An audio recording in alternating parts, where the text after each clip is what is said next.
Good evening and welcome to the Wednesday, April 20th, 2011 regular meeting of the Scarborough Town Council. Please join me in the Pledge of Allegiance.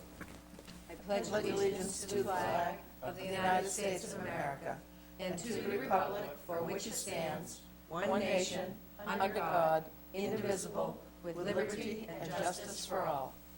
Roll call, please. Councillor Holbrook? Here. Councillor Sullivan? Here. Councillor DeAndrea? Here. Councillor Rancourt? Oh, here. That's you. Councillor Wood? Sorry. Councillor Wood? Here. Councillor Chair Roy? Here. Item 4 is general public comments, and certainly this time is allotted for public to speak on number 1, items that may not be on the agenda that they want to bring to the attention of the council, and then certainly any of the items that are on the agenda, and if they are on the agenda, there will be another opportunity just prior to that to read. I would remind you to state your name and your address, and you're limited to 3 minutes, and we have such a big crowd tonight. No. Anyway, so I will open the public general comment session. Hi, Carrie Corthell, 1 Wedgwood Street, and I'm speaking at this time because I see on the agenda that you have a resolution and an ordinance dealing with smoking on the beaches. And as a person who struggles with being a non-smoker, smokers do not take care of their cigarette butts. This needs to be an ordinance, in my view, and I hope that the majority of the council ends up believing that it should be an ordinance. I think it needs the force of law. We have a lot of other things that we don't have enough law enforcement officials to enforce 24 hours a day, and we are not inundated with phone calls and requests for officers to be there all the time to enforce those other ordinances. And I think the smoking is even more important than the dogs and the horses and the parking on Higgins Beach and other things like that. So, not from a health point, but from a pure trash and people acting in a responsible manner viewpoint, I think it should be an ordinance, and I hope you do too. Thank you. Thank you.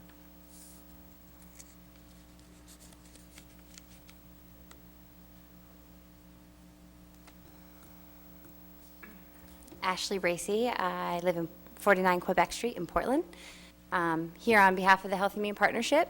It's a public health program that serves Scarborough.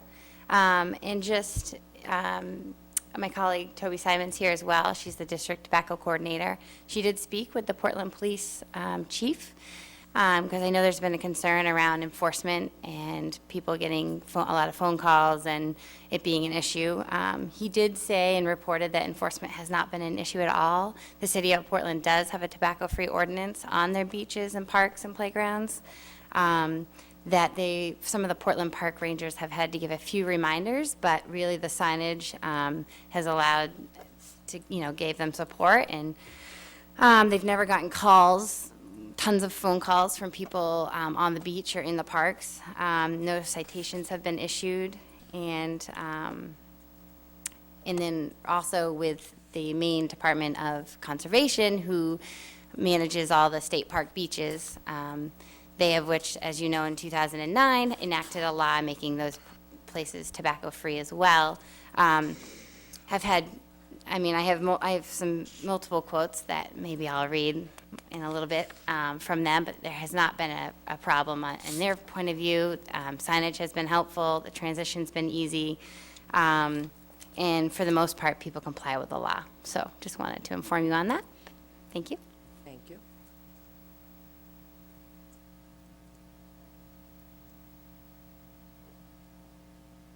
Anyone else wishing to speak on any item that's on the agenda or not on the agenda?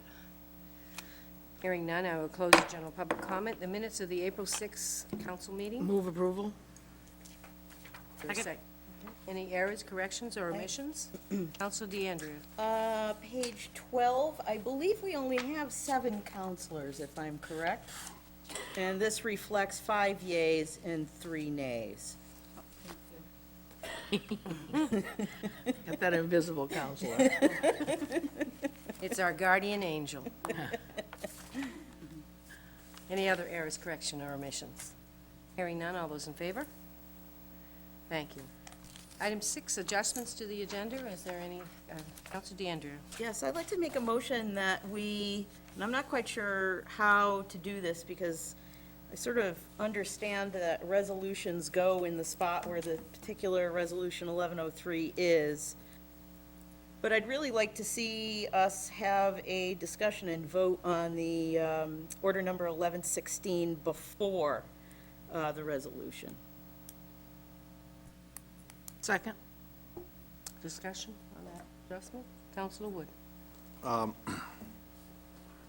I'm not inherently opposed to the motion, but just for a point of clarification, I don't see a confliction. If the council should approve the resolution, then to move forward and discuss and vote on an ordinance, and if the ordinance passes, then it doesn't undermine anything that we've done here tonight, but maybe I've got it wrong. No, in discussing it with the manager and the town clerk, when we put the items together, that was basically our feeling, the assumption that, and certainly if the resolution, even if the resolution passed, the ordinance could also pass, and the ordinance would supersede the resolution. So it was kind of a toss-up, 6 to 1, half a dozen of the other. My basic reason for allowing the tabling to go forward is to give credence to those councilors who had a desire to make it into a resolution, certainly to have their opinions heard.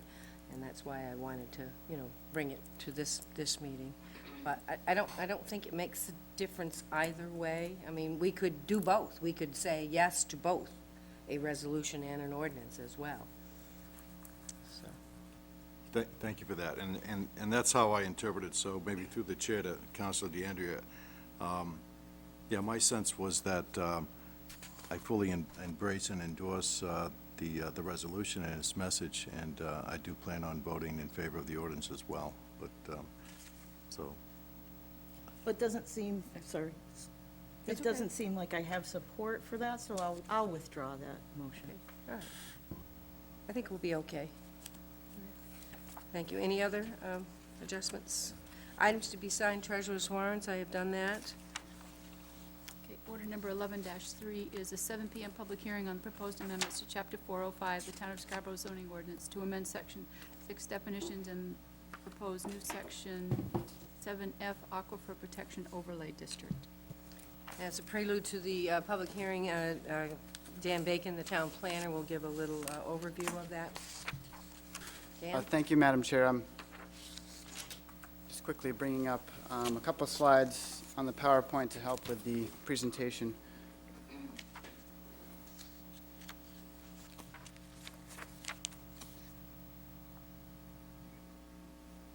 Are those on? I think as you're, thank you. I think as you're aware, this is a comprehensive plan implementation committee initiative.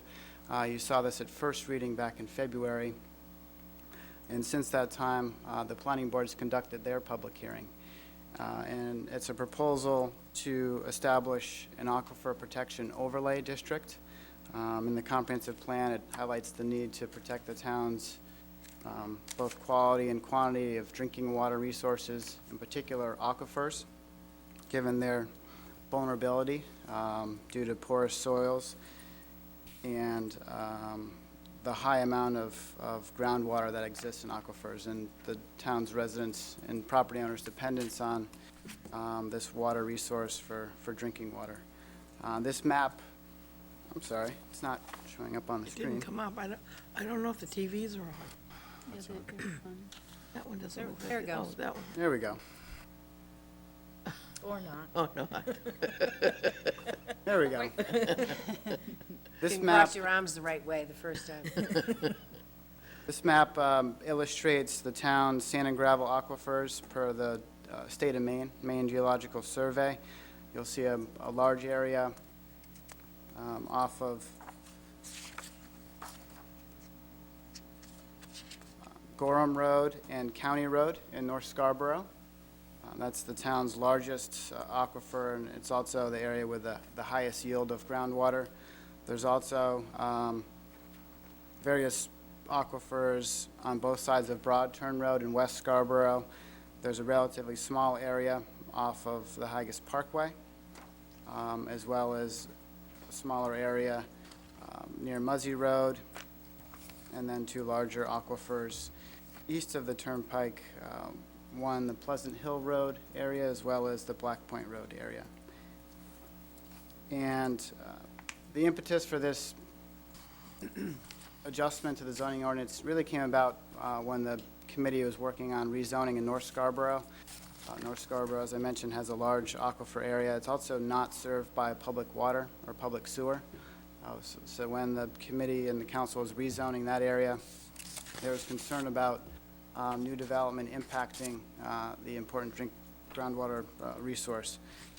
So the committee started working on measures to really try to prevent additional contamination or any contamination to these aquifers, reviewed state regulations and felt that they were somewhat scattered and they also weren't locally enforceable, and generated a aquifer protection overlay that really kind of bolsters DEP standards as well as adds some additional local standards.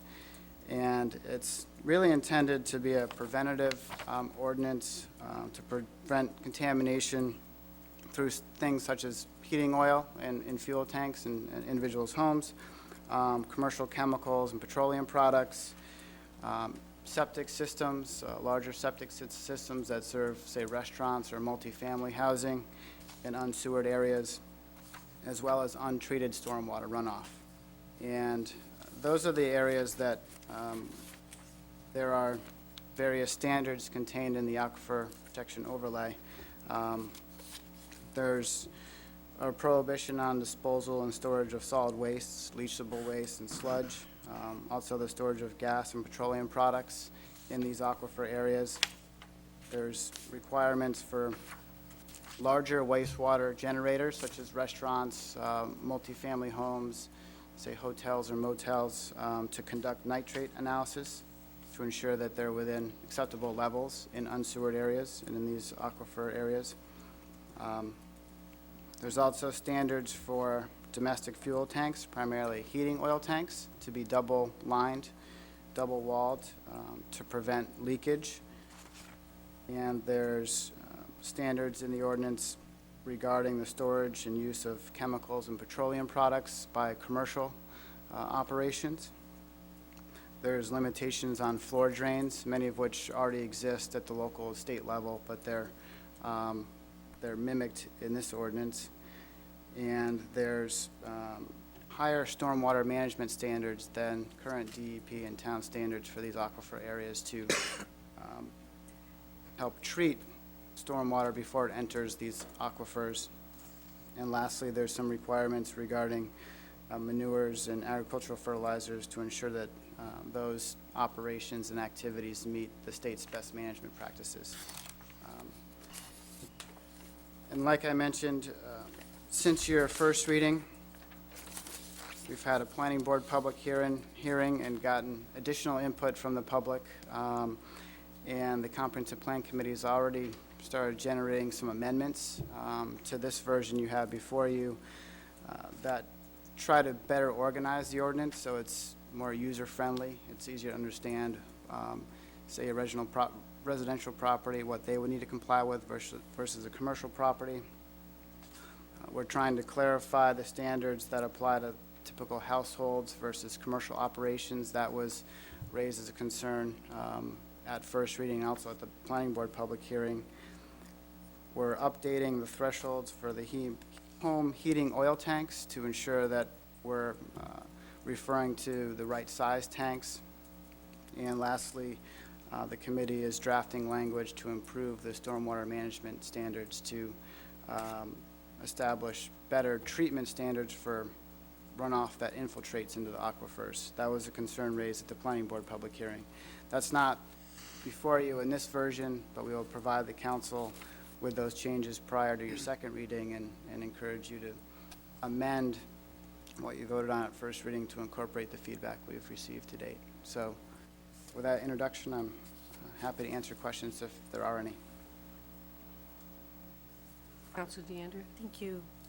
Thanks, Dan. I think this is really wonderful. I think there's a lot of work that's gone into it. I'm glad that we are working hard to protect these aquifers. I noticed in reading the minutes that both a resident and a member of the planning board expressed some question about having a baseline measurement of the aquifers to test for any pollutants, to be able to use that into the future.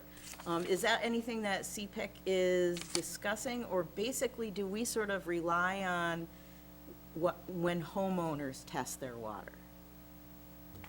We do. It would be a fairly, probably costly and lengthy process to test the quality and quantity of the water in each aquifer in town. So CPIC's a little reluctant to initiate such an endeavor. I certainly understand the rationale behind it. But as you say, homeowners, when they build a new home and put in a well, or if they replace their well, very often have their water tested. We can attempt to retrieve some of those samples when they're provided to code enforcement, but they don't always make it into the town offices in our files. So it would be somewhat spotty in that regard. We also can work with DEP to try to understand the state of our various aquifers, but I don't think they have a complete record either right now. So I understand the interest in having that information. That being said, this ordinance is really trying to prevent future contamination. It's not aimed at mitigating existing issues. If there are existing issues, DEP would be the lead on trying to remedy water pollution or other issues with aquifers. And so with an ordinance that's trying to be preventative, I think the baseline is sort of less critical, but that's only my opinion. Thank you. Councilor Wood? Thank you. Thank you, Dan. Of course, I'll be in a good position to hear more at the CPIC meeting, but as far as the actual map that defines an aquifer, is that provided to us by another entity? Yes, it is.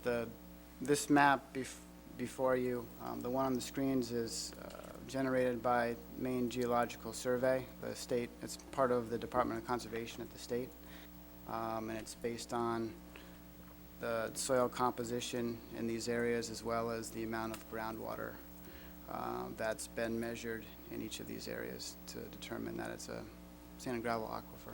Now, just a couple of quick follow-up questions from that. So I would imagine this boundary is quite a bit different, unlike, say, boundaries that we define with precise lat longs or maybe ownership lot lines, et cetera. So I would think that there's quite a few lots that potentially may be partially in this zone, partially outside the zone. So how would this ordinance potentially affect somebody who has, say, 20% of their property in that overlay district? Would they come under these requirements?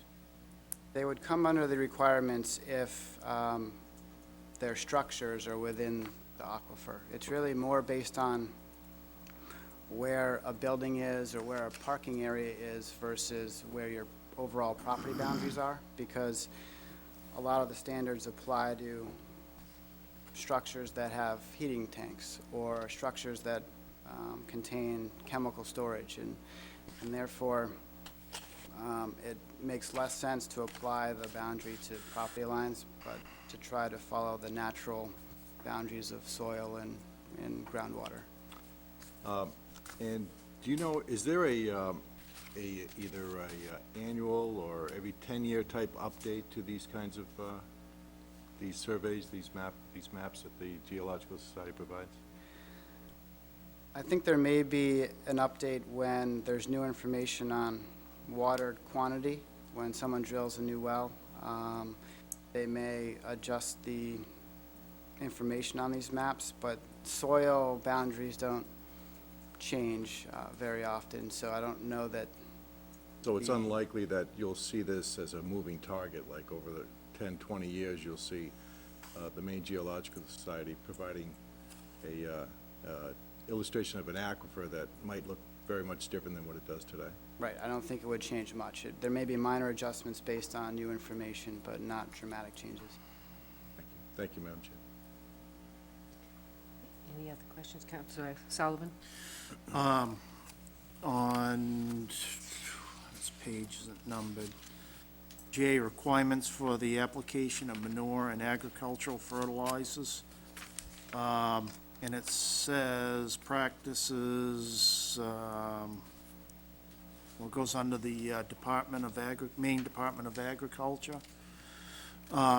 And the question I have is the Maine Department of Environmental Protection, how do they come into this as far as agriculture?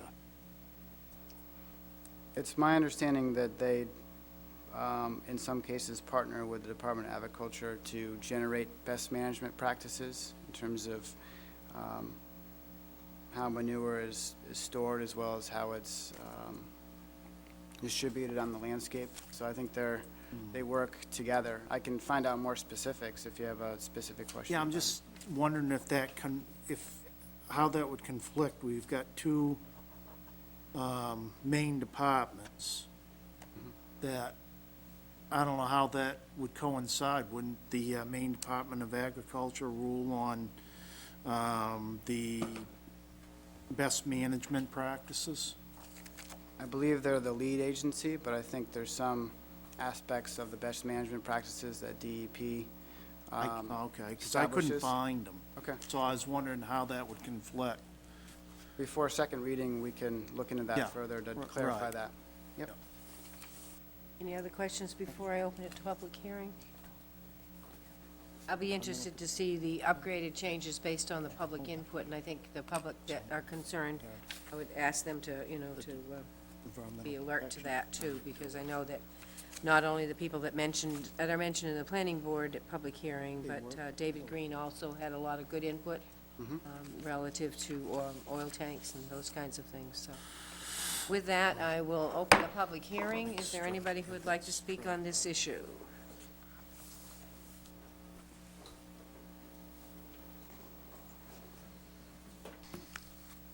Hearing nobody, I will close the public hearing, and it'll be on the next agenda for second reading. Order number 11-4 is a 7 PM public hearing on the proposed amendments to the Town of Scarborough official zoning map to delineate the proposed aquifer protection overlay district. Thank you, Madam Chair. Yep.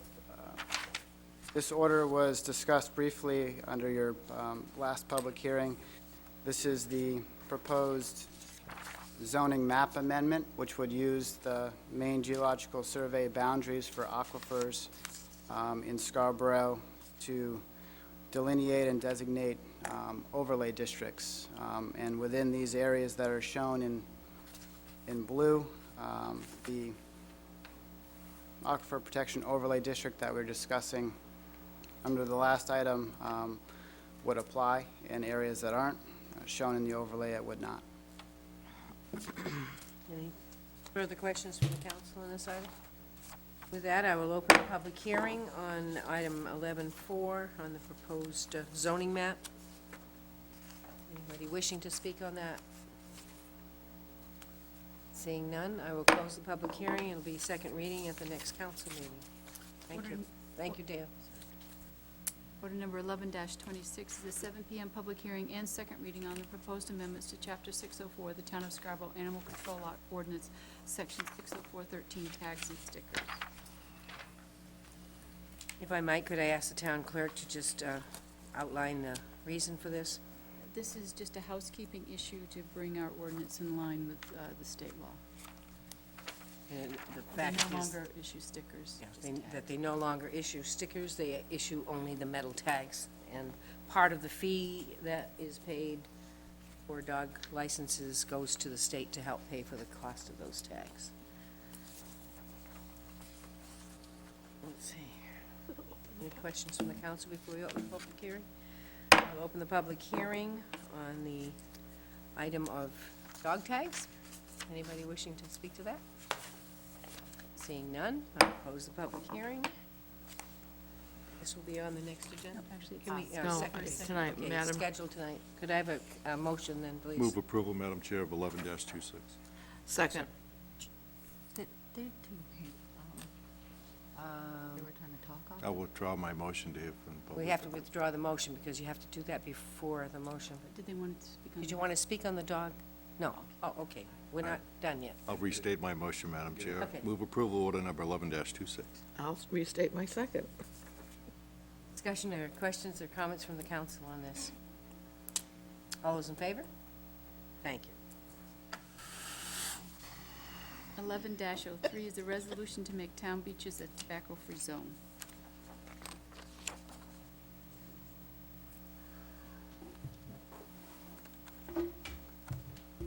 Again, state your name and address. You have 3 minutes. My name is Terry Eddy, and I'm at 7 Higgins Creek.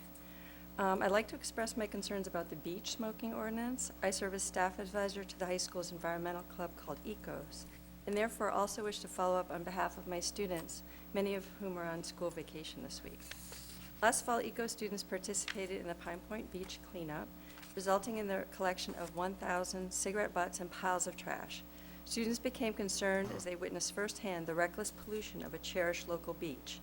They learned that cigarette butts are the #1 form of pollution on beaches statewide, and that each butt takes about 15 years to decompose. There are scores of birds and fish and wildlife impacted by choking and ingestion every day. Scarborough needs a serious ordinance for this. ECOS became actively involved in the ordinance process, preparing for, attending, and presenting speeches at a number of committee and council meetings since fall. They heard testimony from physicians, public health officials, and parents discussing the very real, very troubling, and life-threatening consequences of secondhand smoke, especially to the most vulnerable of our population, children, the elderly, and many of us with cancer and asthma. They learned the U.S. Surgeon General concluded there is no safe level of exposure to secondhand smoke ever. That secondhand smoke contains over 7,000 chemicals, more than 70 of which are known to cause cancer. That secondhand smoke is responsible for 38,000 deaths among non-smokers in the U.S. each year. Scarborough needs a serious ordinance for this. Concerns were raised about challenges to enforcement, and there was talk of resorting to a resolution instead of an ordinance. But a speaker from the nonprofit Healthy Maine Partnerships offered the town free beach signage, a free public education campaign, and distributed information on best practices for enforcement to allay concerns. This would be similar to the pet waste ordinance, where clearly visible signage, education, and friendly reminders from fellow beachgoers would make these laws primarily self-enforcing. All Maine state parks already have no smoking ordinances, and so should we. A rep from the Maine Department of Conservation said their state park smoke-free ordinance transition was easy. They used signage and education, which resulted primarily in voluntary compliance, and they saw a drastic reduction in cigarette litter as well. We go to the beach to bask in its beauty, to feel the rush of the crashing waves, and to breathe the fresh, salty air. How easy it would be for Scarborough to enforce an ordinance like this. Therefore, I urge councilors to reflect upon the momentum of past testimony and the voices of the next generation. These students volunteered time to clean up the beach, expressed concern, asked great questions, educated themselves about the wider, very serious consequences to public health and the environment, and took an active leadership role to promote positive change in their world. Please support their efforts and help them to help us create the kind of healthy and beautiful world these students most certainly deserve to inherit. Thank you. Thank you.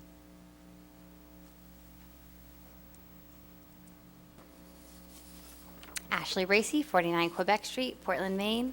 I'm here on behalf of the Local Healthy Maine Partnership, which is the public health program that serves the entire state of Maine. Our coalition serves 14 communities that surround Portland, Scarborough being one of them. And we're here to support towns that are addressing this issue. I'm here for a couple of reasons. One, I do have 2 testimonial letters from 2 students that have been really actively involved in this process, and they were really disappointed when this got tabled to be for this week while they were going to be on school vacation.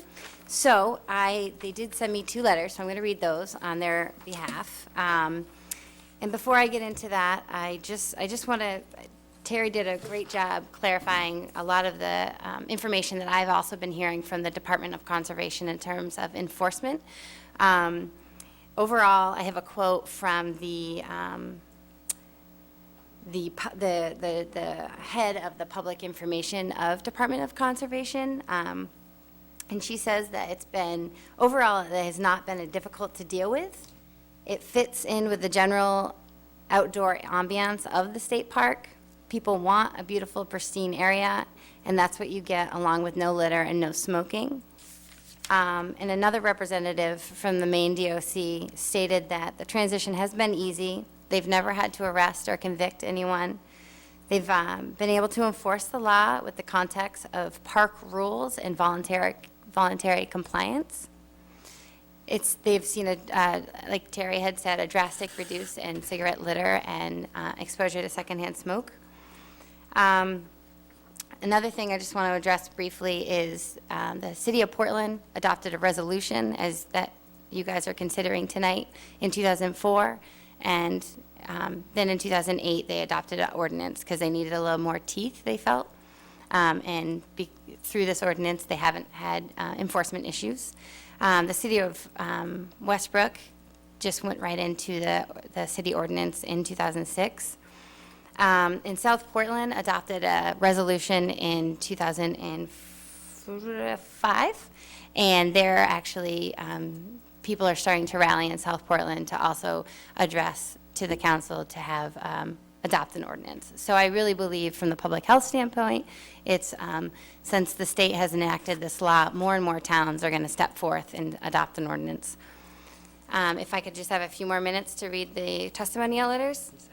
Okay. Can I pretend that I'm a high school student? Maybe somebody else would be willing to read one of the letters and just make it fair. Okay. Terry, would you want to read it on their behalf? Okay. Let me get this. Thank you. Anybody else that would like to speak first before, because she's already been up? Do you want to? Yeah, go ahead, and then we'll let her, because Okay. we need to give everybody a first chance. Thank you. Hello, I'm Toby Simon. I live at Lorraine Drive in Old Orchard Beach. I'm the District Tobacco Coordinator for Cumberland County, and I work on behalf of all the health and Maine partnerships in the county. I just wanted to reiterate a lot of what has already been said, I guess repeatedly now, over a period of a couple of months. I can tell you that when I spoke with the Portland's Assistant Police Chief about this, and he said that this has not been an issue. Enforcement, I can tell you as somebody who's doing tobacco control every day, this is the one issue that comes up repeatedly, that people think that there will be major issues around enforcement, and in fact, it's imaginary. That never turns out to be the case. These policies really are self-enforcing. I think I have forwarded some information from the Department of Public Health in California to all of the counselors here, and what they have found, they've had many ordinances in existence for in California for their beaches for quite a while. They find that all it takes is visible signage, and accompanied by some public education, and these are self-enforcing. They are. Most people will respect and abide by these laws when you put them in place. The majority of people don't smoke. Most people do not want to see this. Even smokers really not have a problem coming along with these laws. They're used to them. They exist everywhere now. So I would encourage you, Scarborough has some of the most beautiful beaches in the state of Maine. This is an opportunity to really set an example for the state of Maine, so I would encourage you to consider that. That's it. Thank you. Thank you. As a first person, let me just read into the record a letter from Roberta Lilly from 7 Main Street in South Portland. She states that it costs Scarborough over $24,000 a year to clean litter left by all beachgoers. Goes on to say, ban all foods and beverages on the beach as well as smoking. That would be equality under the law. Neither the state of Maine nor any coastal communities have made efforts to solve the problem of cigarette butts in the stand. No signs have been posted to let people know that equipment used to clean the beaches cannot pick up cigarette butts. No signs have been put up asking smokers to put their butts in cups or cups of sand and deposit in trash cans. Also, foil-lined bags could be provided, much like restaurant bags for leftovers. But for use for smokers. A sign could be posted asking people to please use bags to provided to throw away their butts. Bags are provided for dog waste and food, so why not cigarette butts as a way to keep our sand clean? She goes on to say that we could try to be creative, coming up with a solution to the problem with technology available today, and a competitive competition at schools, including elementary, could be held to invent something to pick up butts or otherwise solve the problem. She also goes on to talk about our soldiers in the war and that the fallen bodies littered the beach. Their mission, the objective was as clear as it is today. They fought against oppression. They fought to keep the enemy away from America's shores. And now she feels that they have fought for naught and that the Bill of Rights means nothing. And in the last paragraph talks about some bans in California where every gas tank, bag of briquettes, pine logs, starter wood, and wood chips used in smoker grills have a warning label on them that colon cancer can cause colon cancer, birth defects, and reproductive problems. So she ends it by saying, where is the equality under the law? So she basically, I think, is against an ordinance. Provide that for the record. Anyone else, please? Oops, that goes with it. Charmin Kivatiski, Black Point Road, Scarborough. I was just curious to find out how many calls the counselors had received pro or against. I had one call. You had one call. Did anybody else? How about for smoking on the beach? Did anybody get any calls that they wanted you to vote in the against the ban? Excuse me. Nobody? Madam Chair.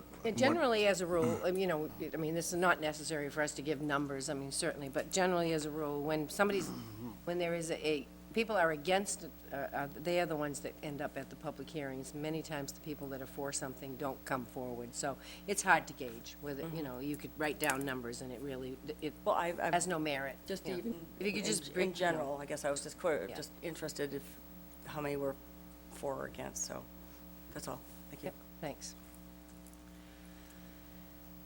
Okay, those two letters. Yeah, okay, great.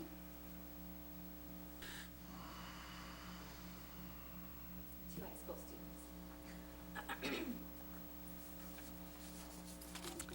Okay, let's see. Do I need to say my name again, or? Terry Eddy, 7 Higgins Creek.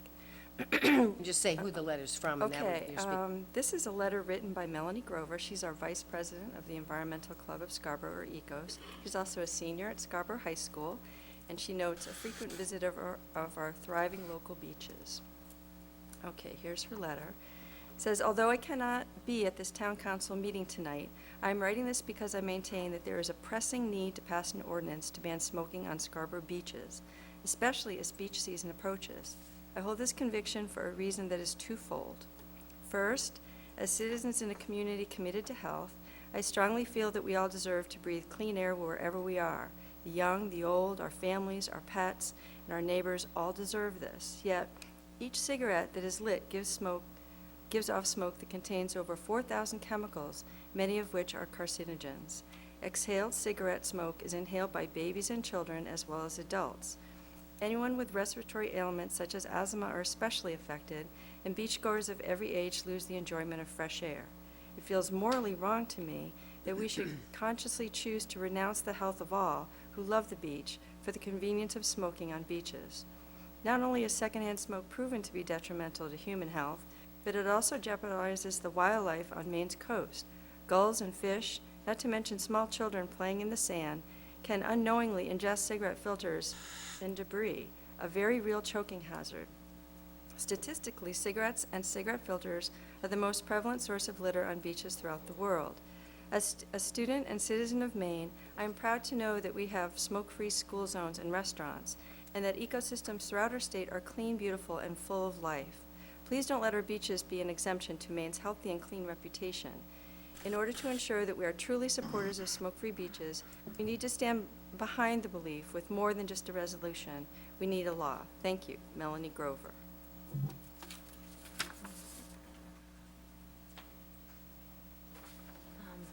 And this is from Patrick Snowden. He's a freshman at the Scarborough High School, and he also was here last week, last meeting.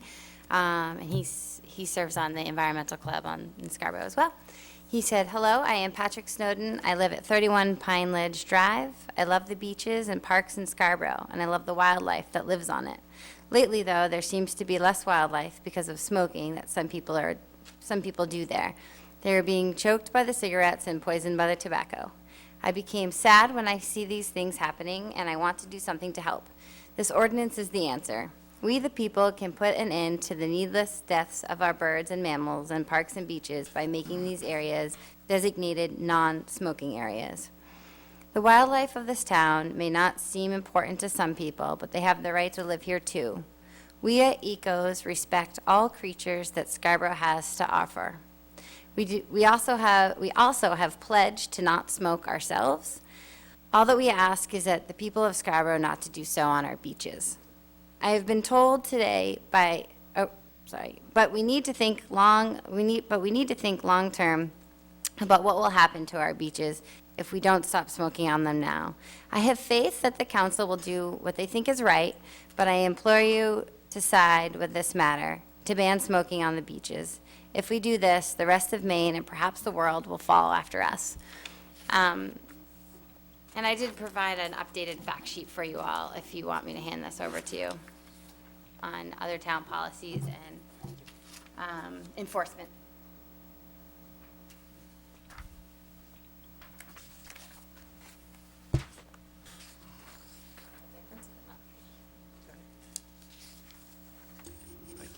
Yeah, she could make a copy and pass that down. Can share. Thank you. Anybody else?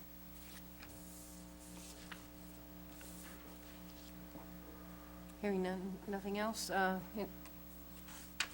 have a motion, please. Can, move approval? Would you like to read that resolution? If I get the right paper out, I will.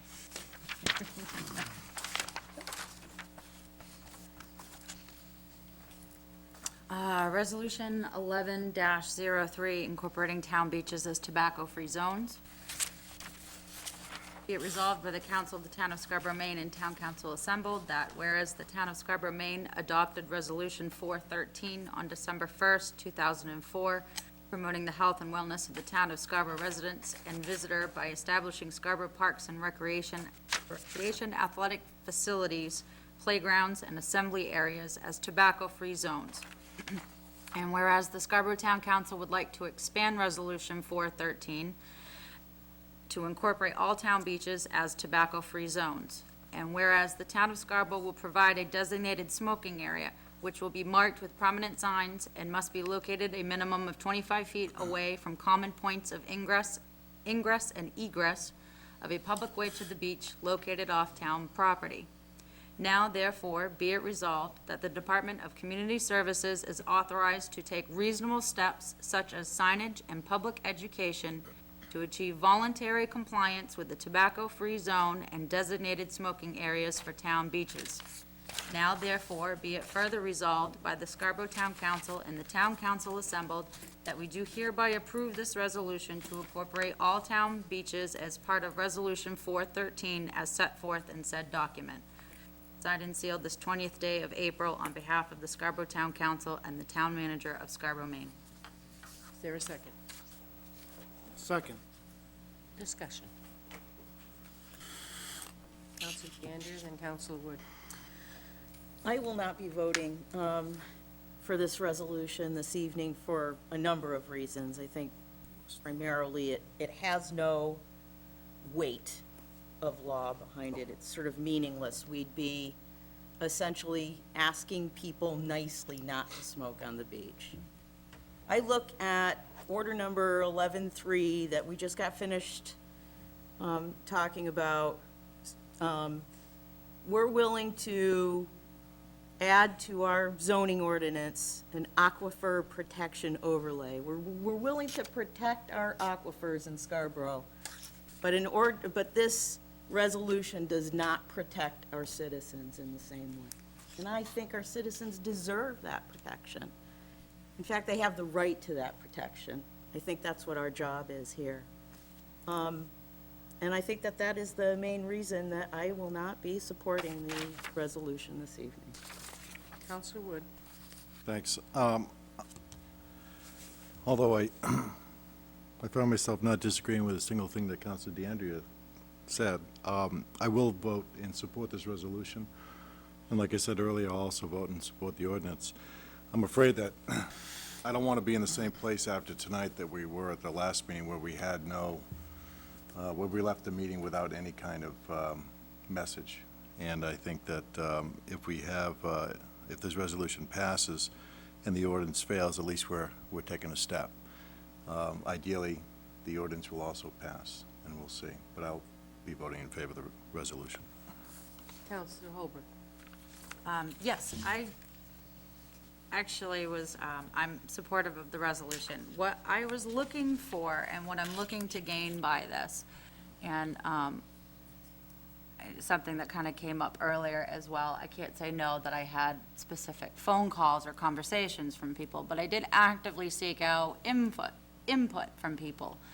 And, for, against, whatever your positions are, most people are accepting and willing to go to a designated area. And that was where I came from on this standpoint. And what I'm looking for to gain by this is some time to incorporate those designated areas. I think they're important. I think they do a lot more to direct a person's attention to go to an area, to put their trash there so that they're not breaking the law, because the reality of it is as well, I mean, once it passes as an ordinance, it's there. And these areas aren't there yet. If it comes back as I'm more than happy to support an ordinance at a later time, whether that's 3 months from now or 6 months from now, for community service to say, yep, we have our signage, we have all our things up, we're ready to go, and those places are there. But that's why I'm willing to support the resolution for now. Counselor Sullivan. Yeah, I also support the resolution, and in discussing this, luckily tonight we have the chief here, and I have a couple of questions for him. In order to issue a summons for smoking on the beach, does the officer actually has to see the person smoking in order to issue the summons? Yes. Okay. The other question I had is, has there been is there a price on what the fine will be? A cost of what the fine will be? I don't believe we set that yet. It hasn't been set. That would be a separate action, I Okay. think. And what would the infraction be? Would it be a misdemeanor? Or how does that work? It would be a civil infraction. I Civil believe. infraction? Okay, sorry. And the other question that was brought up was, I'm not sure what you call them, but most people call him the bicycle officer. He would have to call for an on-duty officer to come down and assist him with making out any paperwork for a fine. Generally, the beach patrol officers will have parking tickets and that sort of thing with them, but because they have limited space on the bicycles and so forth, they don't generally carry summonses and so forth with them. So more than likely, they would need a regular patrol officer to, in fact, come and help with summons. Right, and also during the best times at the beach, when people are there, there's also awful lot of traffic, and he's usually pretty tied up with taking care of traffic issues and parking issues. Leading the witness. Okay. Oh, okay. Is that what he's generally is busy with? Play with the mic. Don't play with I don't mean to put you on the spot. Just speak up. Well, these there have been questions. there have been some changes to the ordinance this year, particularly. The officers, I can tell you, generally are fairly busy anyway, but there have been some changes to the ordinance this year that are going to require the officer to spend more time up on the Acorn Lane, Spurwink Road, and of course with the 1 hour blocks, they're going to have to make routine checks back to that area to take care of that problem. So there's no question that the officer is going to be busy down there. So, okay, thank you. So I'm just concerned about the aspects of the enforcement and what the expectations of the public would be. As stated, Portland has park rangers that mainly handle this duty. They're around all the time. They talk to people. They're there. They're on site doing their job. State beaches have rangers, which are constantly there, and lifeguards, which are, so I've spoken with a park ranger at Crescent, and they're constantly there. Their presence is there. There's no smoking on the beach, so people won't do it because their presence is there. That was the other point, and then, and the other point was a couple of more. South Portland has a resolution, not an ordinance. What was spoken to tonight was signs, literature, beachgoers informing other beachgoers that there's no smoking on the beach has worked well. So to go as far as making this an ordinance and with fines and penalties, I just don't see that it's in the benefit of most of the public and the police department as far as enforcement goes. So I will be supporting the resolution. Just for clarification, the town clerk brought up the Section 19 of Chapter 612, Town of Scarborough Ordinances, creating rules and regs for parks and recreational facilities. There is a $100 fine. If the ordinance passes, under the enforcement and penalties, it would be a $100 fine, Okay. and no greater than $500 for each violation, so from anywhere from 100 to 500. So it'd be 100 to 500. Okay, thank you very much. Thank the clerk. I guess I can speak to it now. Certainly, I feel the same way Councilor Wood does. I can support the resolution, but I think I can also support the ordinance. I have a concern, though, when we get to the ordinance. If you read the resolution, it says the town of Scarborough will provide a designated smoking area, and that would be a point that I would like to further discuss when we get to Order 1116, because I don't think it says specifically that we will. So we need to pay attention to that as we get to 1116 after the presentation on the feasibility study. Councilor Rancourt. Thank you. I will not be supporting the resolution either. It's not that I don't think it's most of it makes sense, but it doesn't have the power of law. And I think just being able to say this is an ordinance under Scarborough and there is a fine attached, I think most people will self-police. Most people are not lawbreakers.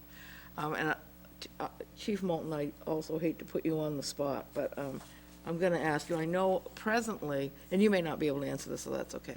I know presently it is against state law to smoke on school grounds. Do you get a lot of calls or often about smoke? I'm sure there's other kinds of smoking, but I'm talking about cigarette and tobacco use. Do we have a lot of calls for that?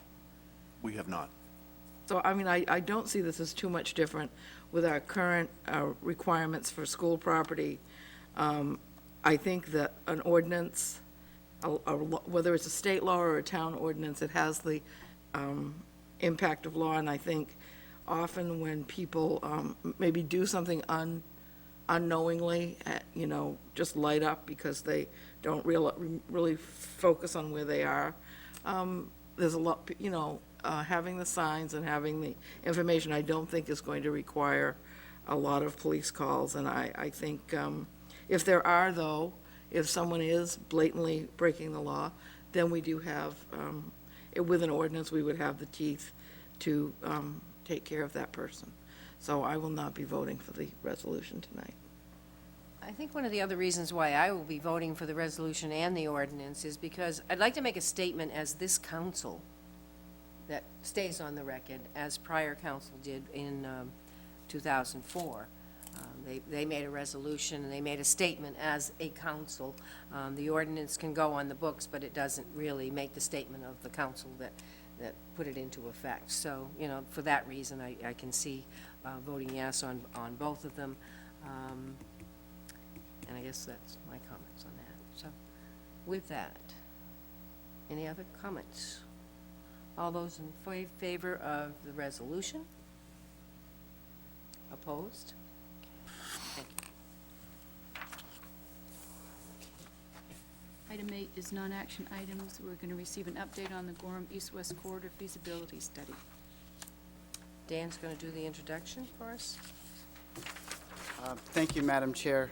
Tom Hall and I have been participating on this study that's been going on for, I don't know, a year and a half, 2 years, on the steering committee, and I'd like to highlight a couple things before I turn it over to the consultants. One is that it's been a very collaborative process. I think unlike some other sort of state level or turnpike level studies that are more top-down, this has been very grassroots from the local community standpoint. Scarborough, South Portland, Westbrook, and Gorham are the lead communities on the steering committee. But in addition to that, a lot of the surrounding communities, Portland in particular, Standish, Wyndham, have been participating and really influencing the process that I think has resulted in a more comprehensive report and a more locally oriented report and recommendations. And along those same lines, it's a pretty forward-thinking study in that it's not just looking at roadways and intersections and what the issues are and what the needs are. It's also focused a lot of attention and really equal attention to land use, what the issues are and what the needs are for the future, as well as transit, and trying to grow the region's transit system to try to lessen the need for just roadway improvements. So I think those are two key points that I think are worth introducing before Carol and Paul will provide you with the details, and I think they're going to talk quickly about the recommendations of the study, but just as importantly, focus on what Phase 2 of the study is all about and touch on the memorandum of understanding that's in your packages that I think Tom and I will be talking to you about in May, looking for action on that. Tonight's really an introduction to get you oriented for that meeting in May. So with that, I'll turn it over to Paul.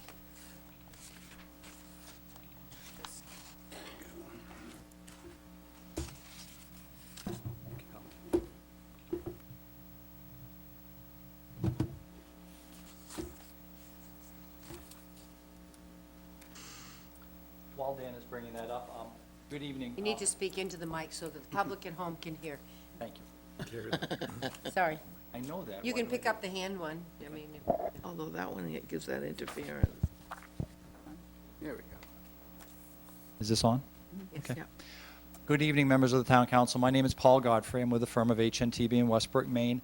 I have the pleasure of being the study manager for the Gorham East-West Corridor feasibility study. Before we begin, I'd like to introduce a couple of folks who are here with me this evening. To my immediate right is Carol Morris. She's our Director of Public Outreach for this effort. She's been very involved with Scarborough and the other communities that have been involved.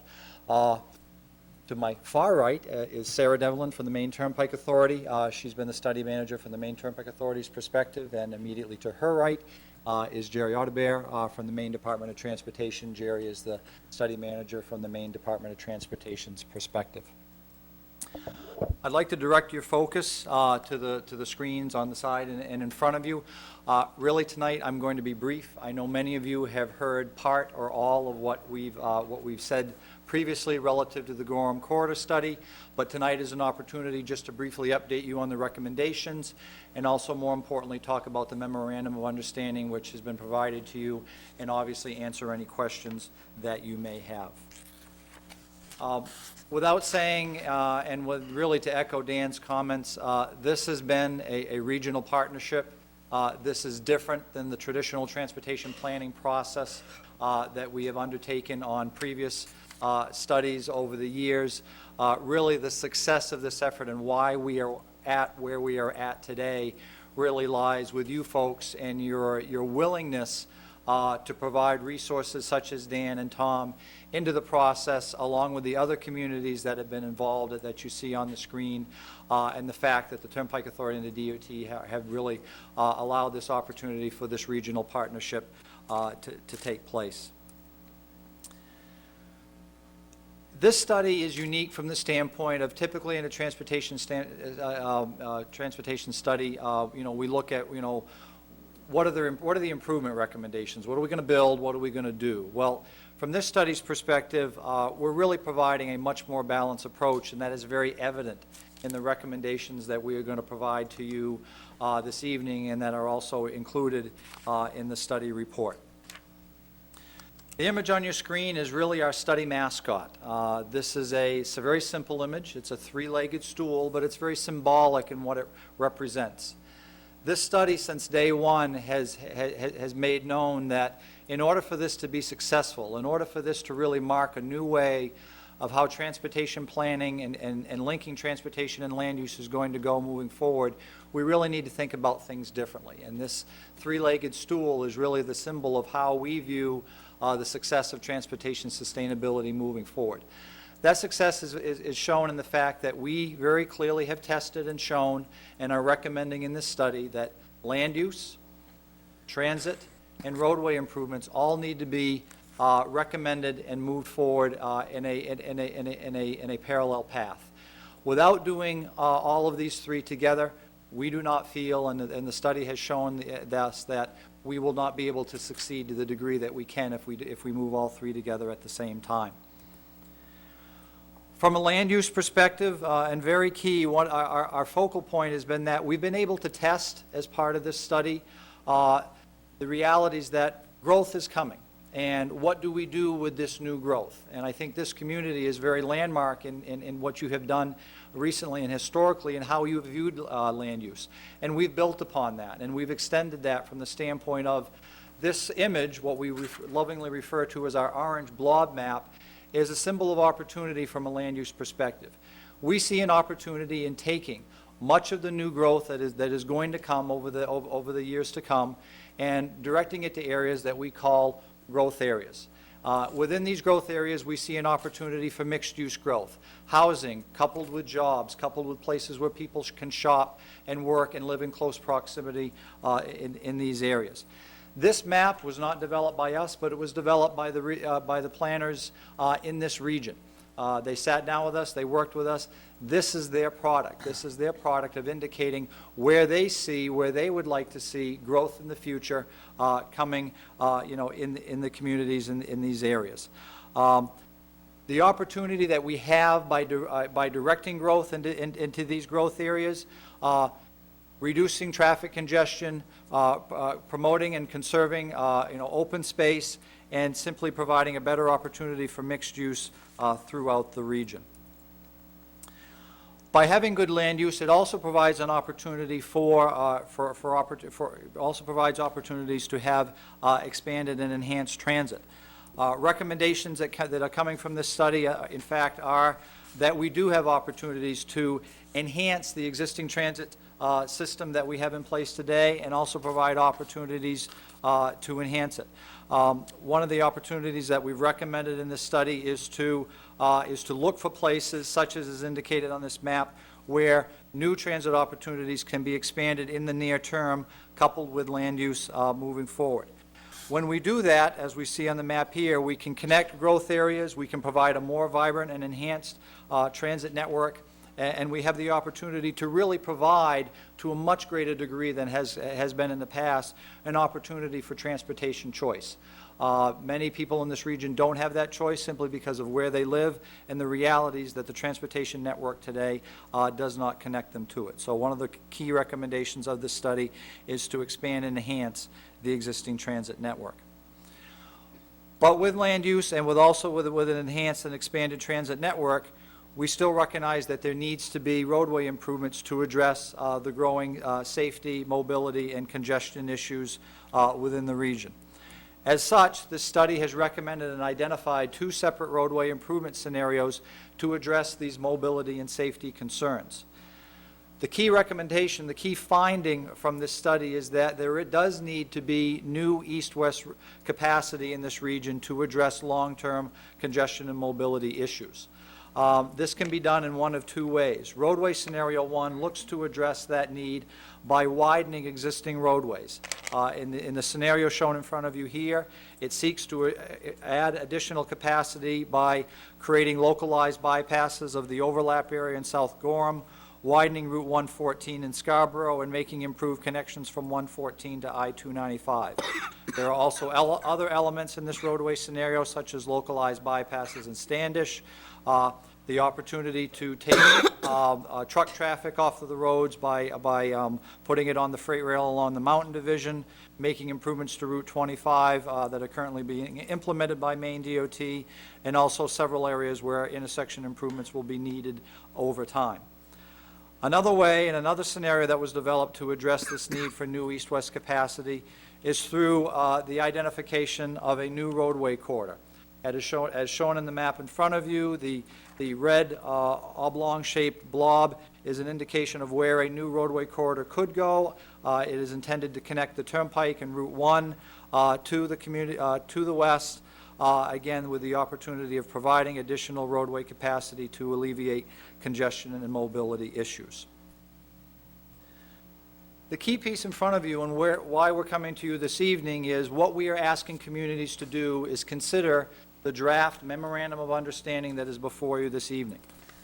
We are inviting municipalities to review this MOU, and if you agree with the premise of what it brings, to sign this MOU. By signing the MOU, the communities would essentially endorse the findings of the Gorham Phase 1 study, which we've just presented to you in our recommendations, agree to continue to participate in the development of the Phase 2 tasks, continue to work together in the development of those tasks, which we will define in the upcoming slides, and if you agree, following the completion of those Phase 2 tasks, to implement those recommendations through future MOUs.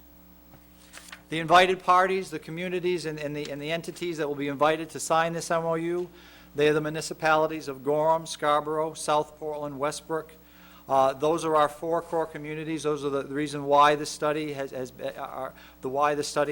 occurred, and also the additional communities of Portland, Buxton, Hollis, and Standish. Those are the municipalities that will be invited to sign the MOU if they agree with the elements of it. Regional organizations, PACs and GP-COG, again, due to their regional nature, they are logical organizations to be included as part of this process. And then also the state and federal agencies, the Turnpike Authority, DOT, Federal Highway, and possibly the Federal Transit Authority, also known as FTA. So these are the parties that would be invited to sign the MOU to move forward. So what does this mean for you folks? Well, if we get enough communities to sign on board with this MOU, enough communities to get a large enough mass for it to make sense moving forward, this process would continue such as it has done for the last 18 months. It is still contingent upon Turnpike Authority and DOT funding. That funding contingency should be known by the fall of this year. This MOU would remain in place until superseded by any new agreements that would be in place as a result of the completion of new Phase 2 tasks. We want to make sure that it is very clear that participation in this process is voluntary. Municipalities, even if you sign the MOU, you may withdraw with 30 days' notice if you so choose at any given time. So what is your responsibility? What are we asking of you if you sign on to this MOU? Well, for municipalities such as Scarborough, you would participate in the development of the Phase 2 tasks. You would identify and recommend growth areas, such as was indicated on the orange blob map, which we presented to you previously, to identify those areas within municipal boundaries, such as through your comprehensive plan process, and also create an action plan to implement these growth areas. The Turnpike Authority, DOT, and PACs, they would also have responsibilities as well. They would be responsible for participating in funding these Phase 2 tasks. They would work together with you, the municipalities, Greater Portland Council of Governments, to better make that connection between transportation and land use, and also help, based on the recommendations, to find funding opportunities to implement those Phase 2 recommendations. So what are those Phase 2 tasks? What are the elements that we're looking to begin this fall? Again, for municipalities that sign, you will help define what those Phase 2 tasks are. They will consist of working with the municipalities to identify those growth area boundaries. Where would they be? How big would they be? What would be contained with them? Would they be mixed use? Would they be all residential? Would they be simply commercial? There would be technical assistance provided to you to help you with the implementation of those growth areas and the action plan to implement. There would also be a study to identify and prioritize those first-tier transit improvements, those improvements that could be done in the near term.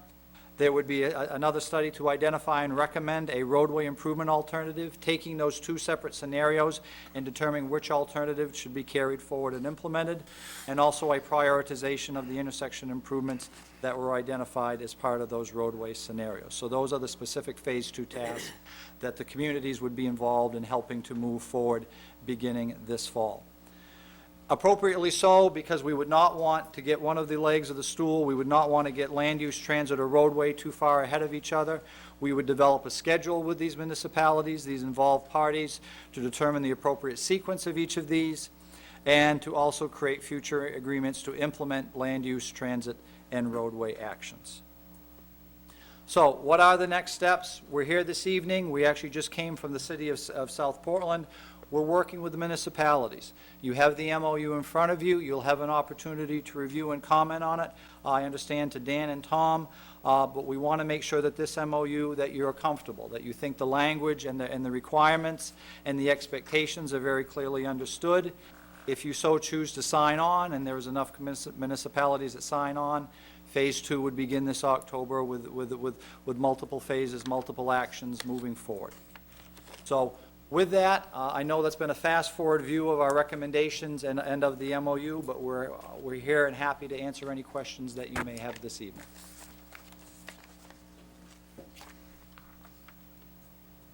Councilor Ranco? I found this very interesting.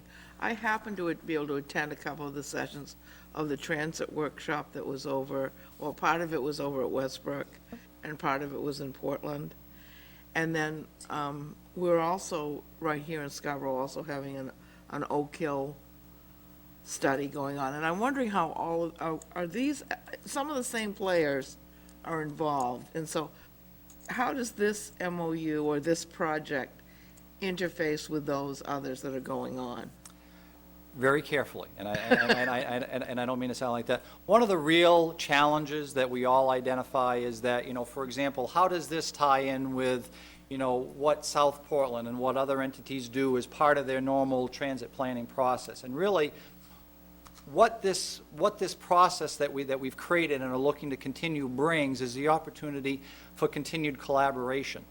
If we have the same players working as part of this process that are also involved in a transit study in Portland or as part of the South Portland, the bus service, we know that those ideas are going to get continually shared. The theme of this process has been regional cooperation, and I think that really summarizes how we believe this is going to have success moving forward. If Scarborough is talking to South Portland, who's talking to Westbrook, who's talking to Gorham, the opportunity to have fewer surprises and more collaborative opportunities is just common sense. So, long-winded answer to your question, the regional collaboration that we've established and are looking to continue this process, we believe will address that and will allow for specific things that crop up in communities to get incorporated in this regional approach. Because it seems like a lot of groups are really talking about this in some format, this whole transit and transportation Yes.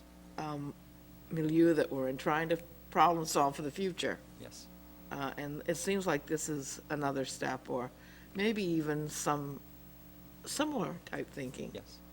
And that's really it. I know I didn't do it justice this evening trying to summarize, 18 months of work, but really, to think regionally from a land use perspective, from a transit perspective, and from a roadway improvement perspective.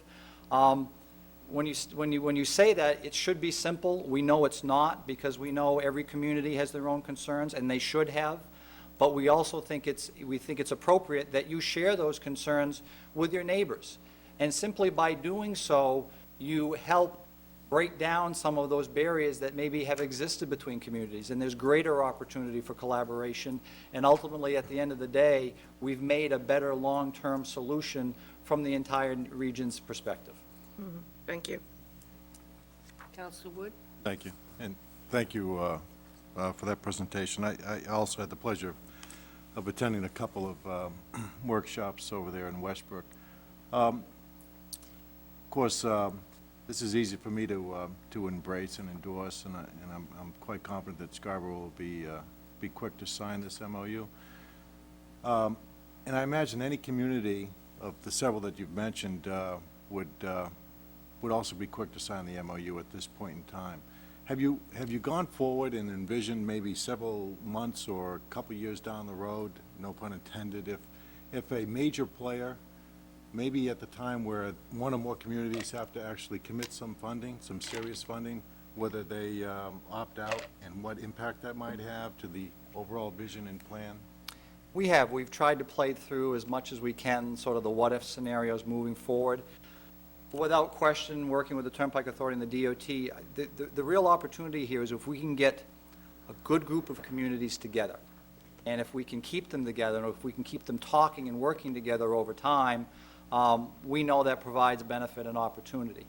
If one community falls out, we believe that we'd still have enough mass to keep moving forward. I mean, really, our success is going to stem from keeping everybody together. That's the charge. If a community has a concern, we trust that they would raise it before they would simply just decide, well, you know, we're going to back away, and hopefully we would be able to resolve it. Because again, I think we all understand that, you know, we're all in this together, and, you know, that would be, it's important to recognize that moving forward. But we have sort of contemplated what if, you know, we get, you know, 8 communities come in and 1 drops out a year from now.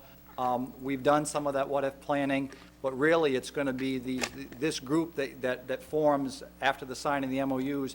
They'll be the ones who'll get to decide, you know, sort of the rules of the game. You know, they'll decide, well, at what, you know, if we lose enough towns, is this really worth it making forward, you know, worth it moving forward? You know, they'll be the ones who'll be able to decide that. And just thank you for that explanation. And real quick, what's your, or would you care to comment on your degree of confidence that funding will still be available for you folks to participate at the level that you are now? It seems like everything is up for consideration. That is a great statement. I think everything is up for consideration, but the fact that you have the Turnpike Authority and the DOT here this evening, by the fact that we have a study that has an MO, you know, that has an MOU in front of you, you know, all indications now are really positive. And I would think that the more communities that sign this MOU, what is your hope, to have all the communities sign it by the end of the summer? We're in hopes by early to midsummer that the communities that were identified, you know, many have already indicated this is a no-brainer, we're going to sign. There are a couple that still, you know, deservedly so, want to spend some time and talk a little bit more and understand a few more things.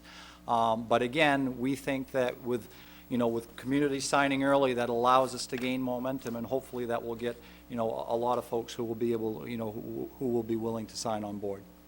And so I would think that if all communities could find an opportunity to sign this MOU by the time your budget might be under serious consideration, that would be favorable for continued funding. I can imagine. I mean, again, the opportunity here is, and I think this sends a very good message to, you know, to the DOT and to the Turnpike Authority and PACs. If you have communities that are willing to move forward, my opinion is they're willing to, and they've already demonstrated that ability to keep this process moving forward. Thank you. Thank you, Madam Chair. I think on that point, you know, just the funding issue. I mean, if you're going, you know, if Scarborough is going to expand a roadway to a 4-lane highway, and, you know, let's say Gorham doesn't want to go, and we're gonna dump into 2 lanes, certainly makes more sense funding-wise to get the funding that's gonna continue it forward. Yes. It might be easier funding in the long run, because it would probably cost a little less than to have to, do it later, so. It's an interesting project. I, too, have attended at least one of the workshops, and I think a good, we've looked at community involvement, with our neighbors as we look at our fire and our police department, where there's, where there's cooperative exchange, and so it's always important. One of the things that we've been very excited about is the fact that the things that we're asking you folks to do are not far removed from where you're already at today. And that's huge from our perspective, because when we've tried to do this in other places, it's a lot harder. And, we're very fortunate that this community, as well as other communities, are really already many steps down this path. So that's why we see the greatest opportunity for success in this region, and we know that's why you've been willing to allow folks like Dan and Tom to work with us, and why you've given of your own time to come and join us. And Scarborough borders every one of those communities, so. Yes. Kind of a key player, so. Yep. Any other questions, comments? Thank you very much, Paul. I appreciate the Thank you very presentation. much. I'm sure we'll move forward. Tom will bring something before us in May to do the MOU, and I think we'll probably be moving forward. Thank you very doubt. much. Thank you very much. Under old business, order number 11-16 is the second reading on the proposed amendments to Chapter 612, Town of Scarborough Ordinance creating rules and regulations for use of parks and recreational facilities, Section 1 definitions, and Section 6 illegal drugs and alcohol prohibited. This was tabled in the April 6th Town Council meeting.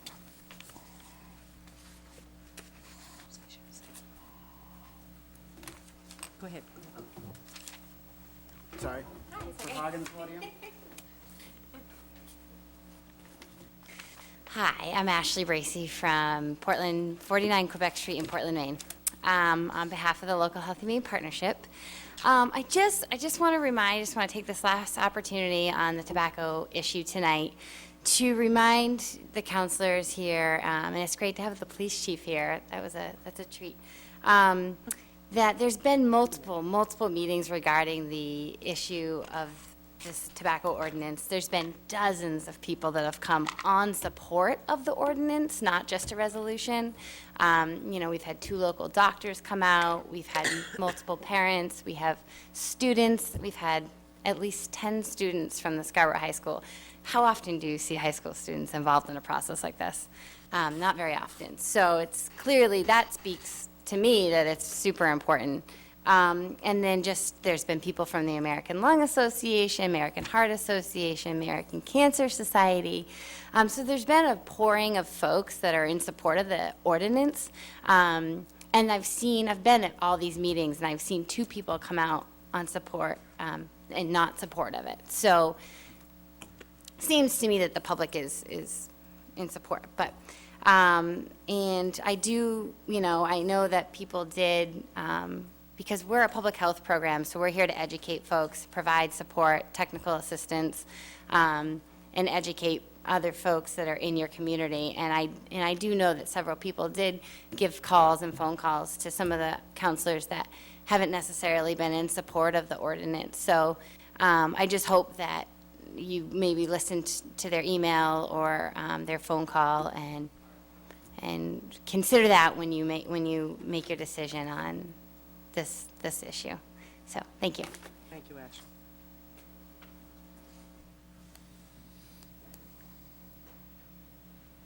Motion from the council. Madam Chairman, I move approval of order number 1116. Second. Discussion, comments. Council Wood? Yes, thank you, Madam Chair. To the point that you raised earlier, when I look at the ordinance that's in front of us, under the designated smoking area, and I would invite anybody to certainly show me, but it appears that the language here does not require us on the back. Do you have a? If you look at the back on 6D, unless in the designated smoking area, Okay. so it says that I just want to be sure that So- it says what the resolution says, that, it requires us to make a designated area. So is it your, if I can ask you a direct question, is it your opinion that because of that phrase, unless in the designated smoking area, that infers that there shall be a designated smoking area? I'm assuming such, that's how that amendment was written, but we can, amend it too. Well, then, I'd like to offer an amendment to the ordinance. And my motion would be to change 6D to read, unless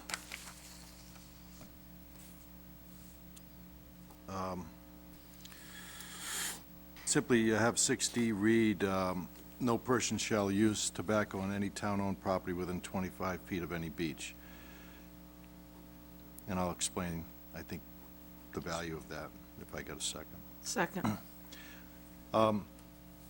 I think that if we leave out, unless in the designated smoking area, and we refer just back to simply the E, which defines a designated smoking area, it leaves the town an opportunity to construct or define a designated smoking area in those places that might be suitable for such.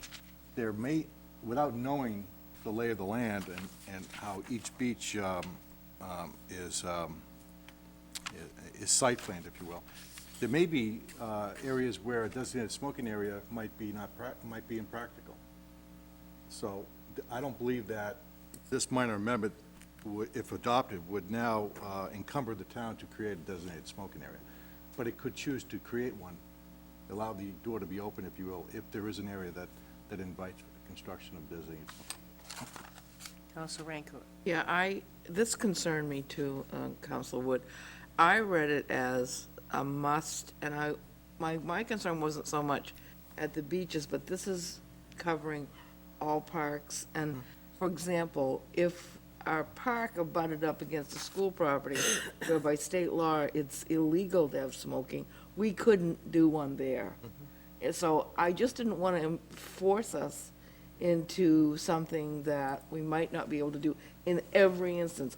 My assumption is, in most, we will be able to do something like this, but there can be the exception to the rule. And I think Higgins Beach might be one of those Right, it's a very exceptions, small because beach, yeah.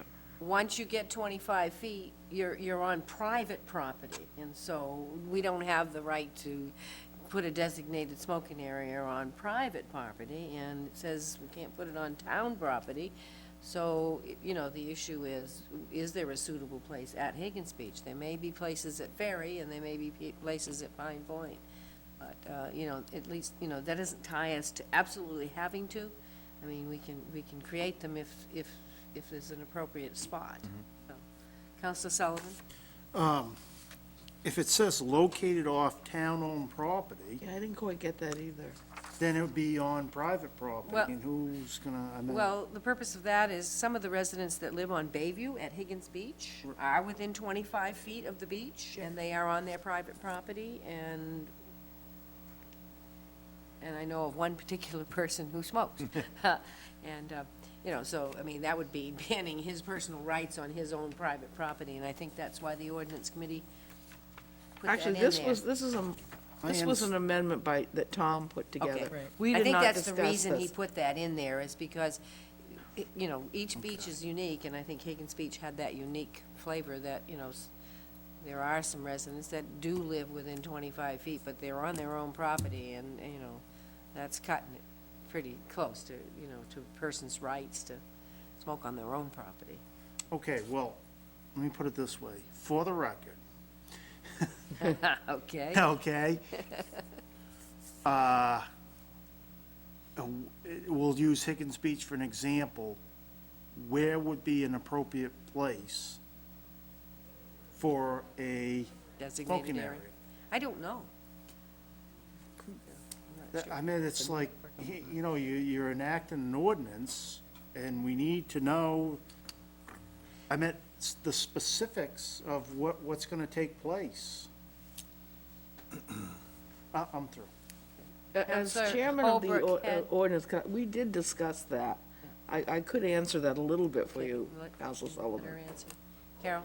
The town manager's advice to us was not to be specific, that it would really be in the bailiwick of community services, once we pass this ordinance, to go out and do the survey work and locate those locations, that this would sort of like be the enabling legislation for them to go ahead and do that and create the smoking areas, but that we shouldn't, in other words, micromanage and decide where they should be. So that, he specifically, we did not do that. Okay, okay. That's correct.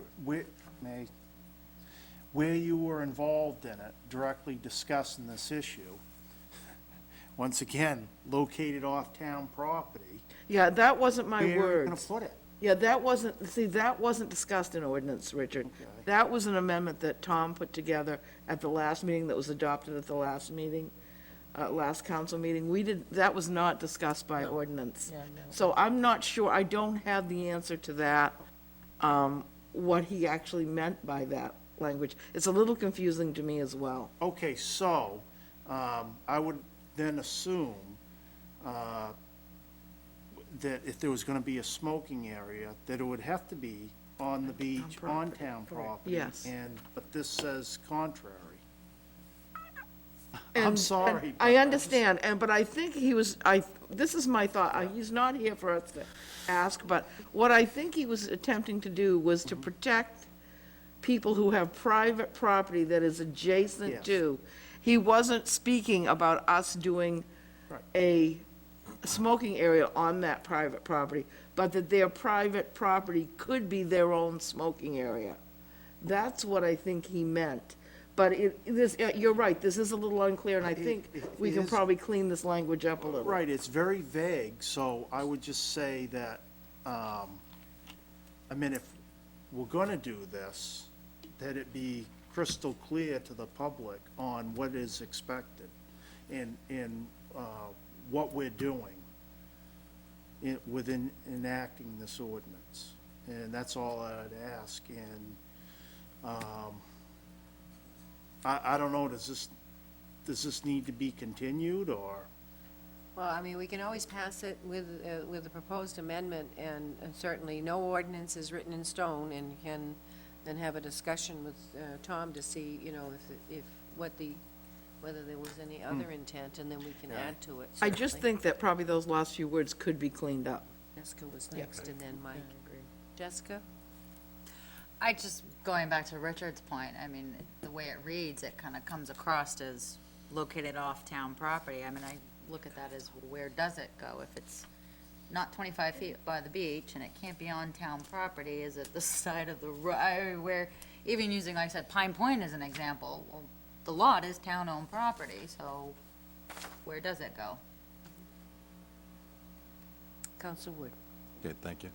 Actually, as I'm reading the whole paragraph of 6, I think I can, I'd like to speak to it a little bit and then maybe offer, retract my amendment and make a better amendment. But in my view, this ordinance can be potentially cleaned up fairly quickly, and I wouldn't read a cleaned-up version as requiring the town to build or demarcate a designated smoking area. If it chooses to do so, then it would do so in compliance with this ordinance. It would have to.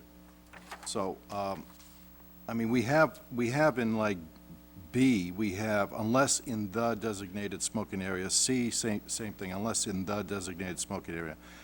And D, unless in the. If you change the to just A Right. and leave everything else alone, it would appear to me that you can move forward with this ordinance, and then if you choose to locate a designated smoking area, you would do so if the If there is one. If the land and the site plan allows for the creation of one. Would you like to withdraw your previous motion and? Sure. So I'll with the chairwoman's permission, I'd like to withdraw my previous And motion. I'll withdraw my second. And I'd offer another amendment. Okay. My amendment would be that paragraph 6, B, read unless in a designated smoking area, C, read unless in a designated smoking area, and D, read unless in a designated smoking area. So I'm asking that we replace the word "the" with "a" in those 3 examples. Second. And the rest remain the same. Repeat that. Yeah, what he's proposing is that in 6, B, C, and D, we replace the word "the" unless in the designated area with the word "a." Unless in a designated area or in B, C, no person chose tobacco on any beach unless in a designated area. D, unless in a designated. Counselor Sullivan. Okay, here's the next one. Scenario, a beachgoer goes up to their car to have a smoke, that's prohibited. Correct. Unless the car is parked in a designated smoking area.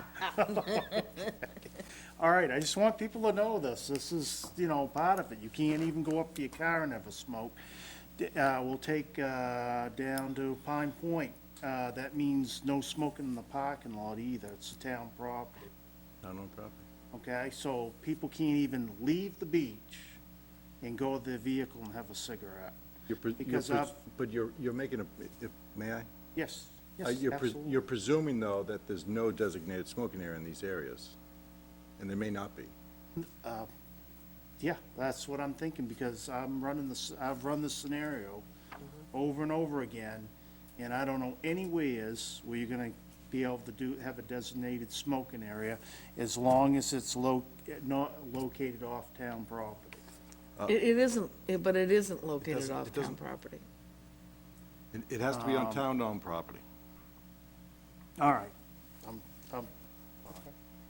Oh, I might be misunderstanding this, but it seems to me that you could survey, say, Pine Point, and if you could find an area that you can create a designated smoking area on town-owned property, you may do so. This allows you to do that. I think, like Councilor Alquist had said, working down at Crescent Beach, they're not allowed to smoke on the beach areas, but the people that go to the beach that want to smoke go back to the parking lot, and they, and that's acceptable, so. But it's not in the Scarborough ordinance, That's right. okay? That's in, The opportunity to create that scenario would exist if this was adopted. With the change of the word from D to A. Yeah. So it gives us a little more freedom as to where, where we designate an area, if we do. if we do. And I will be honest with you, the ordinance committee, all three of us absolutely felt that there should be smoking areas developed. We support that idea, and that's our plan. Those people who do smoke do have they have some rights as well, Correct. but certainly they can't subject their smoke on other folks. So that becomes, the designated area issue, but they'll live without a cigarette for 2 hours. They'll live longer without a cigarette for 2 hours. Well put. Other discussion on the amendment to change 6, B, C, and D, to replacing the word "the" with the word "a." All those in favor of the amendment? Thank you. Now to the main motion as amended. All right, Counselor offer Holbrook? another amendment, actually. Okay? I'd like to on section E for the time being, because I share the same concern Richard does about how this reads. And I believe your concern on E is the last line after the comma, located off town-owned property. That if that's removed for now, and that is, for interpretations, we can put this back later if everything works out. But for the meantime, until maybe we can get some clarification from, when Tom gets back. Unless you can off the Okay, top of your Robin. head, don't tell me, but, like I said, to bring back later if that's the case, but for now, to remove it, just to be safe rather than sorry. Counselor DeAndrea, and then. Oh, do we Frank need go- a second first for Oh, discussion? Yeah, okay, I'll second it and okay. we'll discuss. I think that seems to make sense. I kind of share the same sort of confusion about what that means, and though I do understand that, it came from this discussion about people have the rights to their private property, but I think that this ordinance in and of itself is clear that it does not affect on public property, that it only affects town-owned property. So I don't see a problem with removing it, and then if we do, need to add something back in, I think we can easily do that. Counselor Rancourt? Yeah, if you look at section E in the original language before the new stuff was added and the cross-out of, I think it says designed to minimize and goes on from there. You can see in the ordinance committee, that's what we initially had. We didn't have that located off town property. And I think all of us on the ordinance committee are confused by that, so I would have no objection to removing that either at this point. I think it can come back to ordinance at some point and we can discuss it and figure out what really, to clarify it and bring that back as an amendment at some point. Counselor Wood? So, just to be clear, the motion is to remove E in its entirety? No, to remove the last, located off town-owned property. I see. So the word Period at located beach. off, the words located off town-owned property? Correct. Okay. Counselor Sullivan? I'm gonna speak to something different. Wait. Okay. So the amendment that's on the floor right now is to remove the words located off town-owned property from the definition under 1E designated smoking area. All those in favor? Thank you. Counselor Sullivan? All right, just, okay, I think I brought this up before, but just for clarification, I'd like to know, we had a lot of talk here about secondhand smoke and people breathing the smoke, and I'm just wondering, in C, snuff, dip, and chewing tobacco, how that interfaces with it, because I'll tell you what, it looks like we're trying to control people's behavior instead of protecting the public.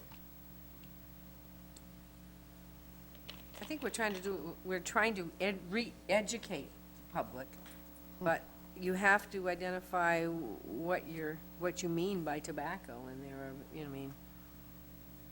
Boy, I don't know. I don't think it's our job to be telling people how to behave with, as far as that goes, but, Most ordinances do, though. We do They too. say Yeah, the but when speed it- limit is 35, and if you go over it, we that- would, I thought this was all about, secondhand smoke. But, whatever, But okay. do you want to remove those products that don't require No, I'm not gonna make a motion, I'm just making a a statement. flame? I'm not voting for it anyhow, so. snuff, dip, chewing tobacco, they don't make smoke.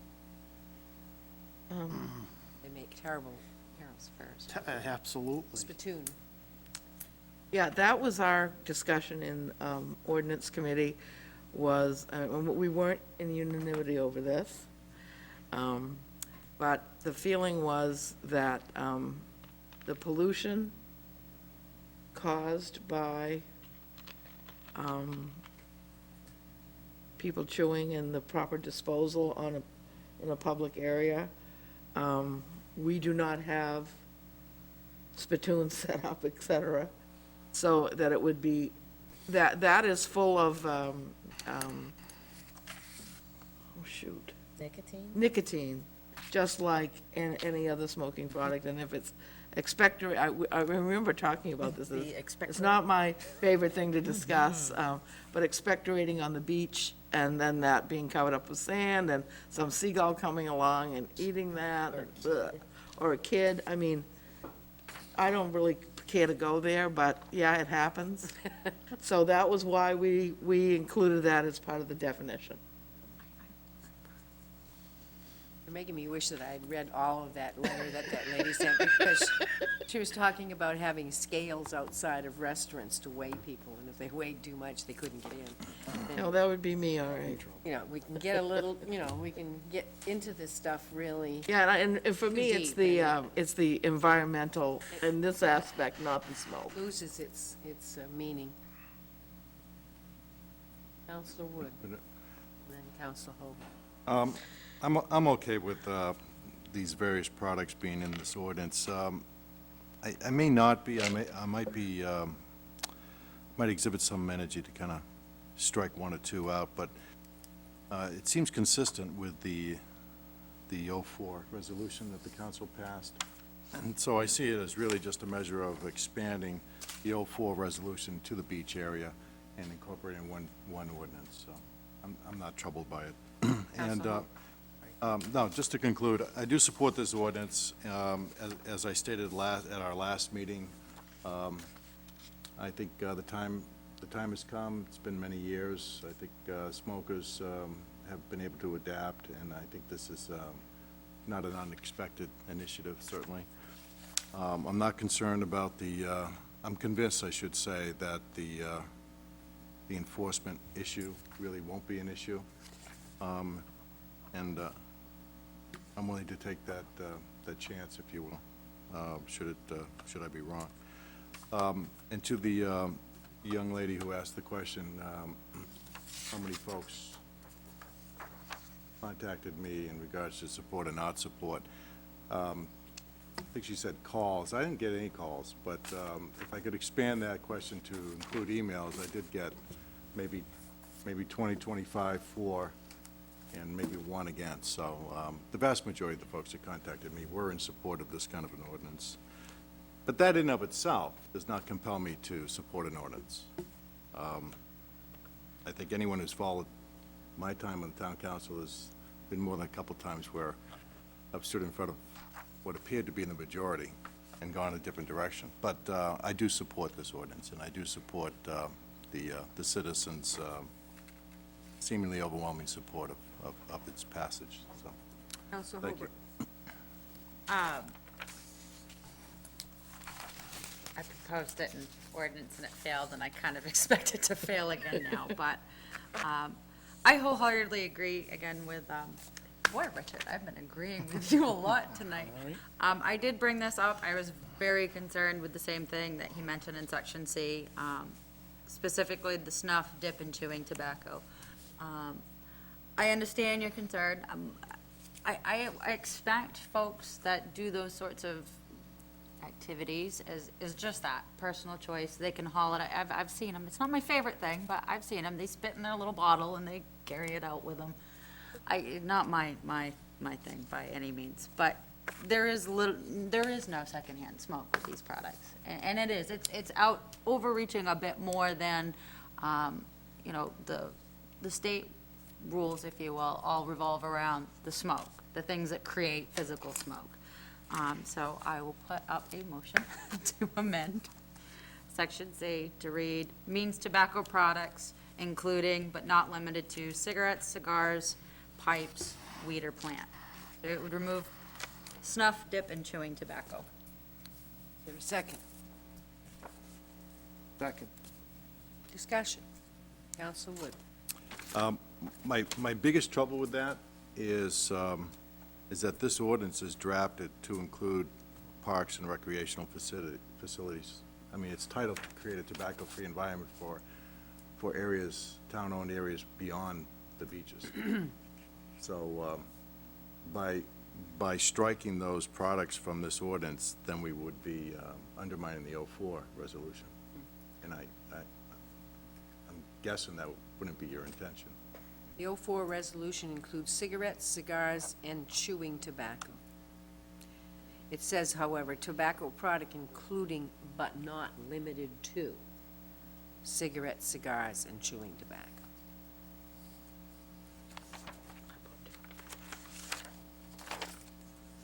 Other discussion on the amendment to strike the snuff, dip, and chewing tobacco from the definition of tobacco in 1C.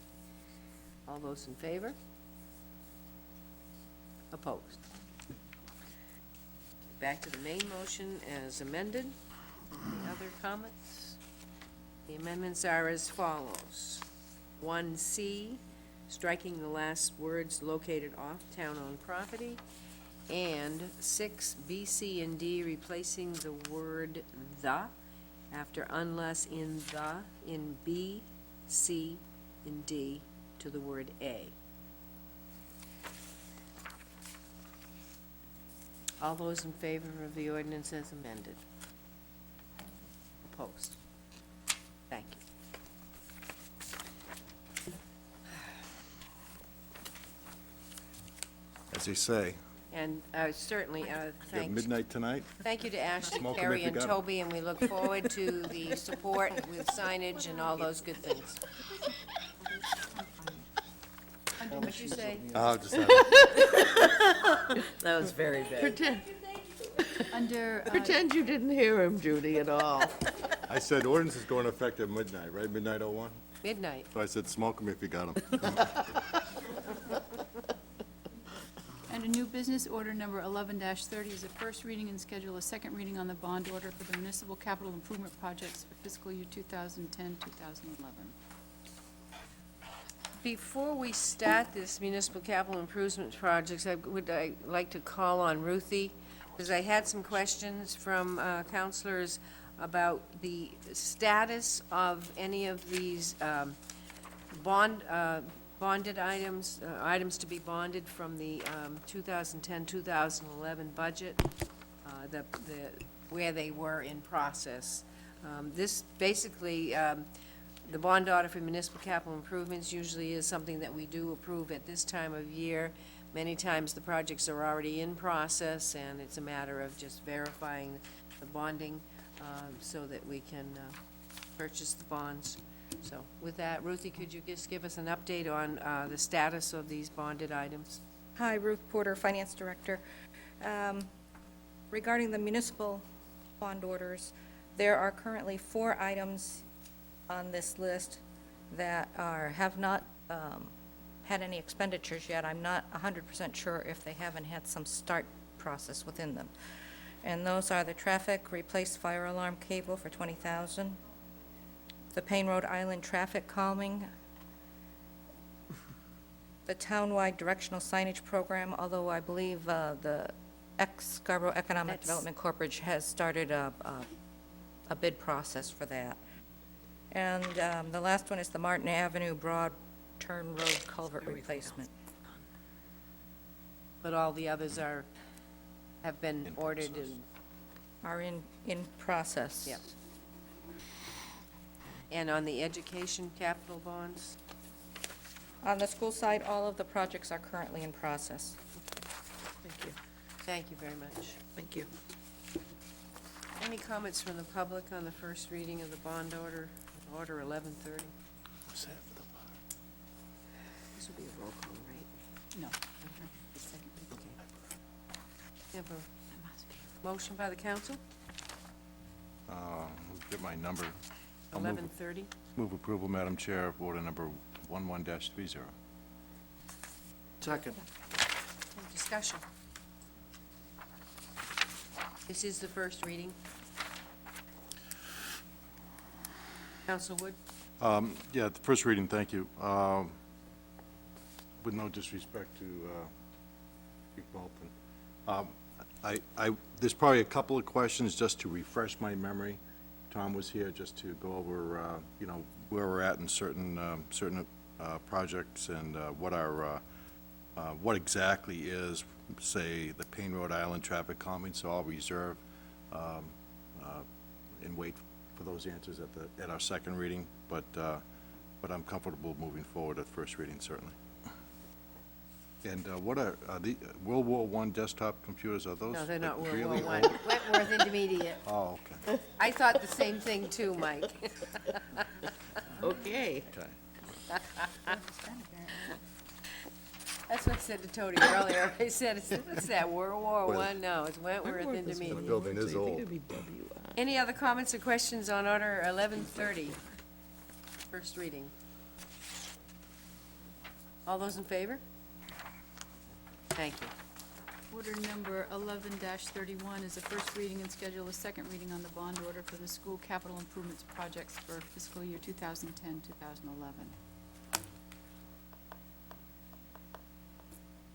Motion from the council. Move approval, Madam Chair, of 11-31. Second. Comments, questions? Just a real quick comment. This school-related bonding and projects, I think, is just a reminder of of how important each of us, I think, at one time or another, have spoken about replacing Wentworth. I mean, here we are, what are we spending? $72,000 in part on Wentworth, storm windows, et cetera. It's just one expenditure after another related to Wentworth, that a new building would change that dynamic quite a bit, in my view, so. Other comments, questions? All those in favor? Thank you. Order, Thank you, Ruth. order number 11-32 is act to authorize the town manager or his designee to sign individual mutual fire aid agreements between the town of Scarborough and the following municipalities: the city of Biddeford, the town of Buxton, town of Cape Elizabeth, town of Gorham, city of Old Orchard Beach, city of Portland, city of Saco, city of South Portland, and the city of Westbrook.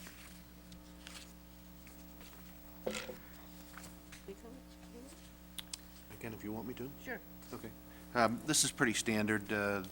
We've had agreements in place with all of these fire departments for some time now, and during the ISO review, Chief Thurlow was made aware that some of those mutual aid agreements hadn't been updated in a number of years.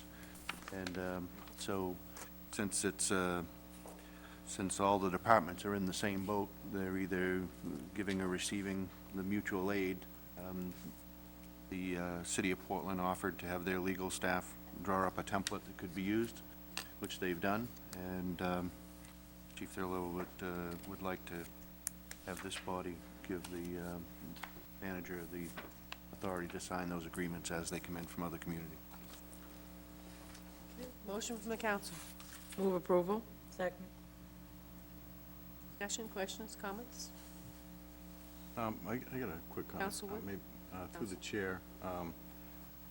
Maybe it'd be more appropriate with Mike, but I know that, I believe this agreement, this multi-town city agreement, and Council Sullivan could probably help me out here too, but I think this is not is this not the same type of agreement that might have Scarborough respond to, say, an accident at the airport to Yes. help out? Yeah. You know, Yes. and vice versa, so. We come here and help them also. So Okay. And it's a again, no-brainer, really, because, Right. you know, Portland come cover Scarborough, Scarborough go cover Portland when they're needed. It's a good thing. And do you know, either Council Sullivan or Chief Moulton, do you know if there's actually monies that are exchanged, or is this just a good faith handshake agreement that will help you out in time of need? Absolutely, Okay, yeah. thank you. No money. yeah. And I think the biggest issue is just that it hasn't been done formally for a number of years, and because certainly it started out with just a handshake probably years ago, and so it's expanded quite a bit, and each community is relying more and more on the abutting communities to assist them with issues, so. I would just finalize my comments by saying that this should be one minimum requirement, that any town or entity that we sign an agreement with must also have a fire department or a police. And that would be nice. That would be an important thing. Yeah. All those in favor? Oh, I'm sorry. Council Holbrook. Me. I'm sorry. I just had, and I'm not trying to rock the boat too much. I just had a question as far as I understand it's a mutual aid agreement, and I understand, you know, the bordering towns to our community. Obviously, though, Biddeford and Portland don't quite border our community. So I just want to know, as far as the relationship goes, is it being reciprocated as much as it's being utilized? I mean, is this a pretty even relationship? You know, we're not responding to 40 calls for them, and they're coming to 2 for us, or? No, it's, I would say it's fairly equal involvement of all the community. And I think, too, when you're talking Portland, I mean, it's kind of sequential, so that, you know, the first mutual aid would be with that community that's closest to Portland, and then that next community backs up the second community, you know, so that it kind of works in that fashion. So, because when somebody comes from Cape, maybe a unit from South Portland will go to Cape to back up Cape, when the Cape unit comes to Scarborough to back up Scarborough. I had talked to Tom about this some time ago, and his comment, because I had a citizen ask me about this. They were concerned about Old Orchard and mutual aid, and where they have only one fire station and the least amount of trucks of just about anybody. We tend to go there more, and he explained to me about how Biddeford and Saco often play that role. That's why we have agreements with them, because Old Orchard is a firehouse town. But it works because we have all the people in mutual aid. Just one other comment to what Councilor Holbrook mentioned. You know, I understand why it would seem like Portland's much bigger, they probably have a lot more fires, so it might seem like that, but at the same time, they have a much bigger department, so they're not calling on mutual aid from other communities as often, because they're handling, they have more resources to handle their own. Okay. All those in favor? Thank you. Order number 11-33 is act to set the date, time, and location of the school budget validation referendum for Tuesday, May 10th, 2011. Motion from the council. Move approval. Second.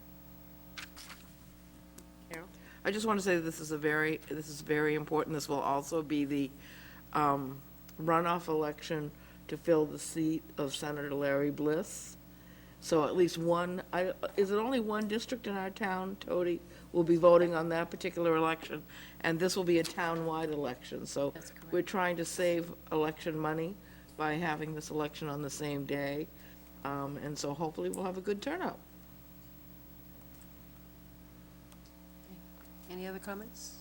Yes. Council Wood? Are we putting a high or low question this year? We're not? No. No. Thank you. I thought Richard had a comment. Do you have any comments, Richard? Yeah, I just,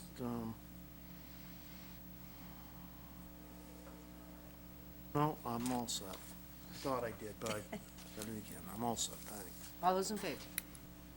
Thank you. Standing committees, reports. Jessica? I actually,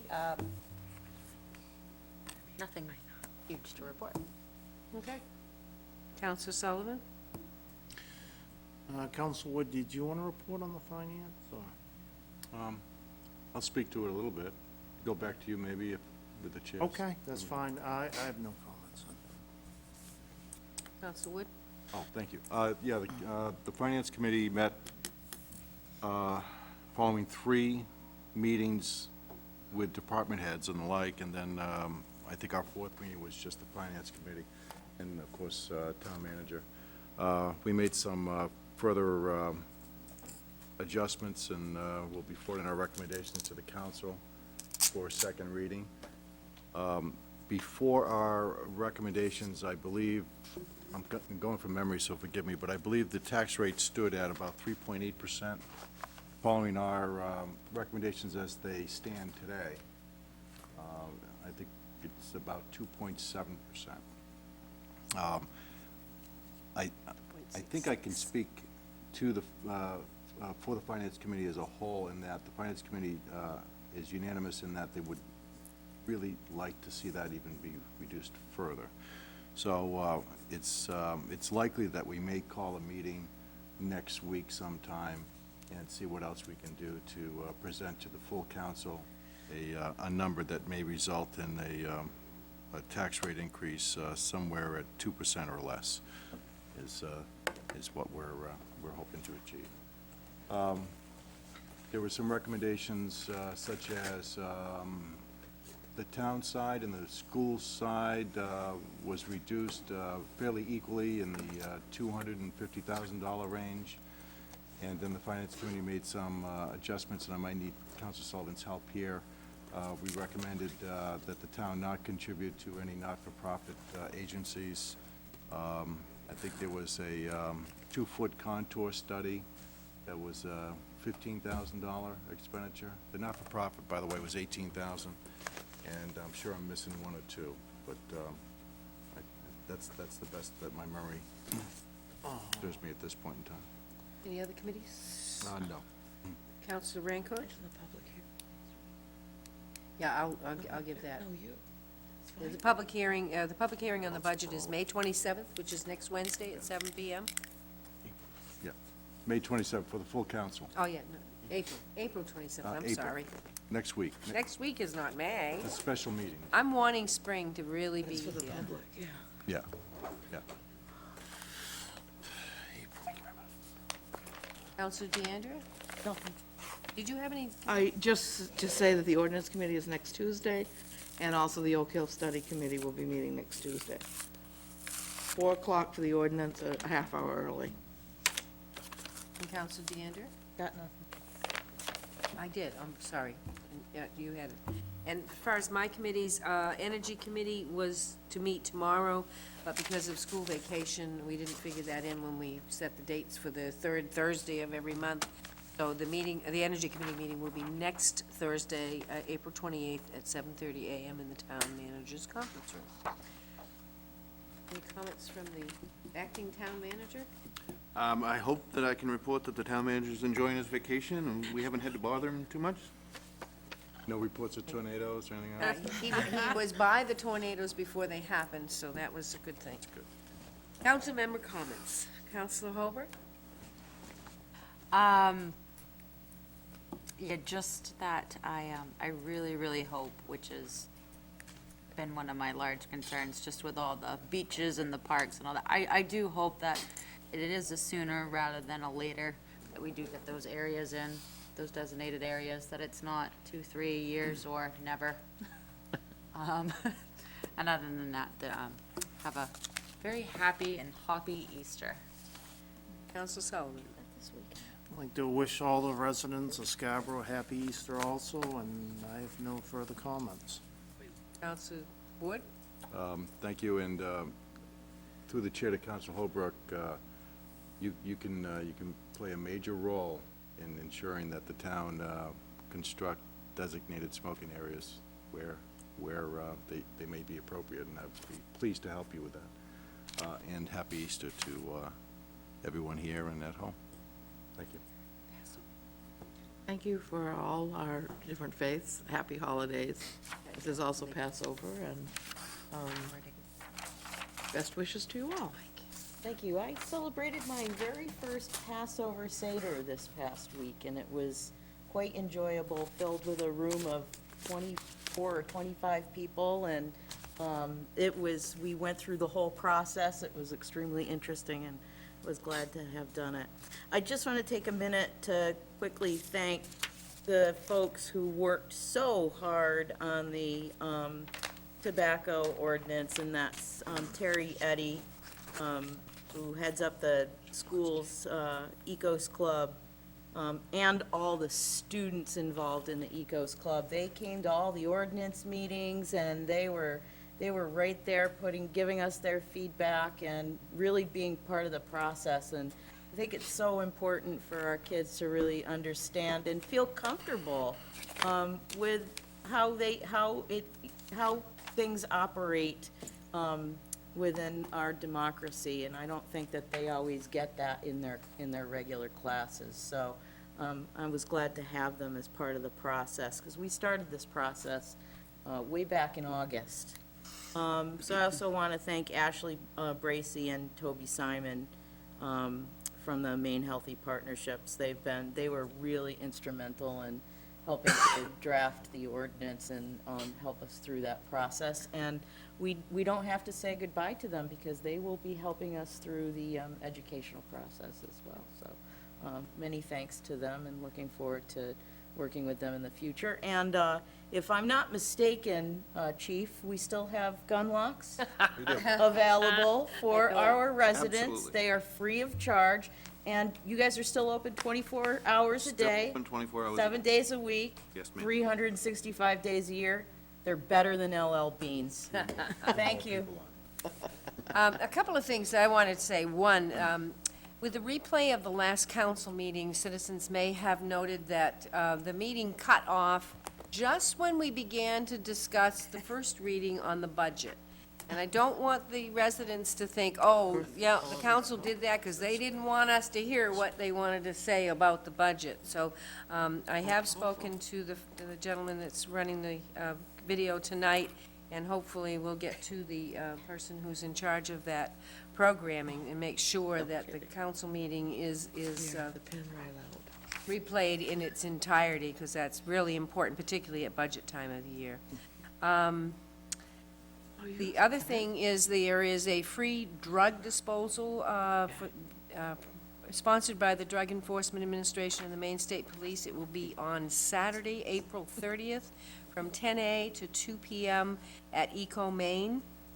And if you it's off, you can go by the Turnpike, or it's off Congress Street. So anybody that has medications that they no longer are taking and want to dispose of them appropriately, April 30th, Saturday, 10 to 2. The other thing I wanted to offer condolences to the family of Ed Minor. And I wanted to say about Ed, he was the true representation of what service to community really is. Spent 20 years on the fire police, 4 of those years as a first responder, 10 years on the fire police, and served as president of the Pleasant Hill PTA, served as a leader of the Troop 39, just, a wealth of community service over many, many years. And his wife passed away in January, and he passed away 3 months forward from that. So condolences go out to the Minor family. With that, a motion to adjourn? So moved. Second? All those in favor? Thank you. Thank you. Well done, Chief.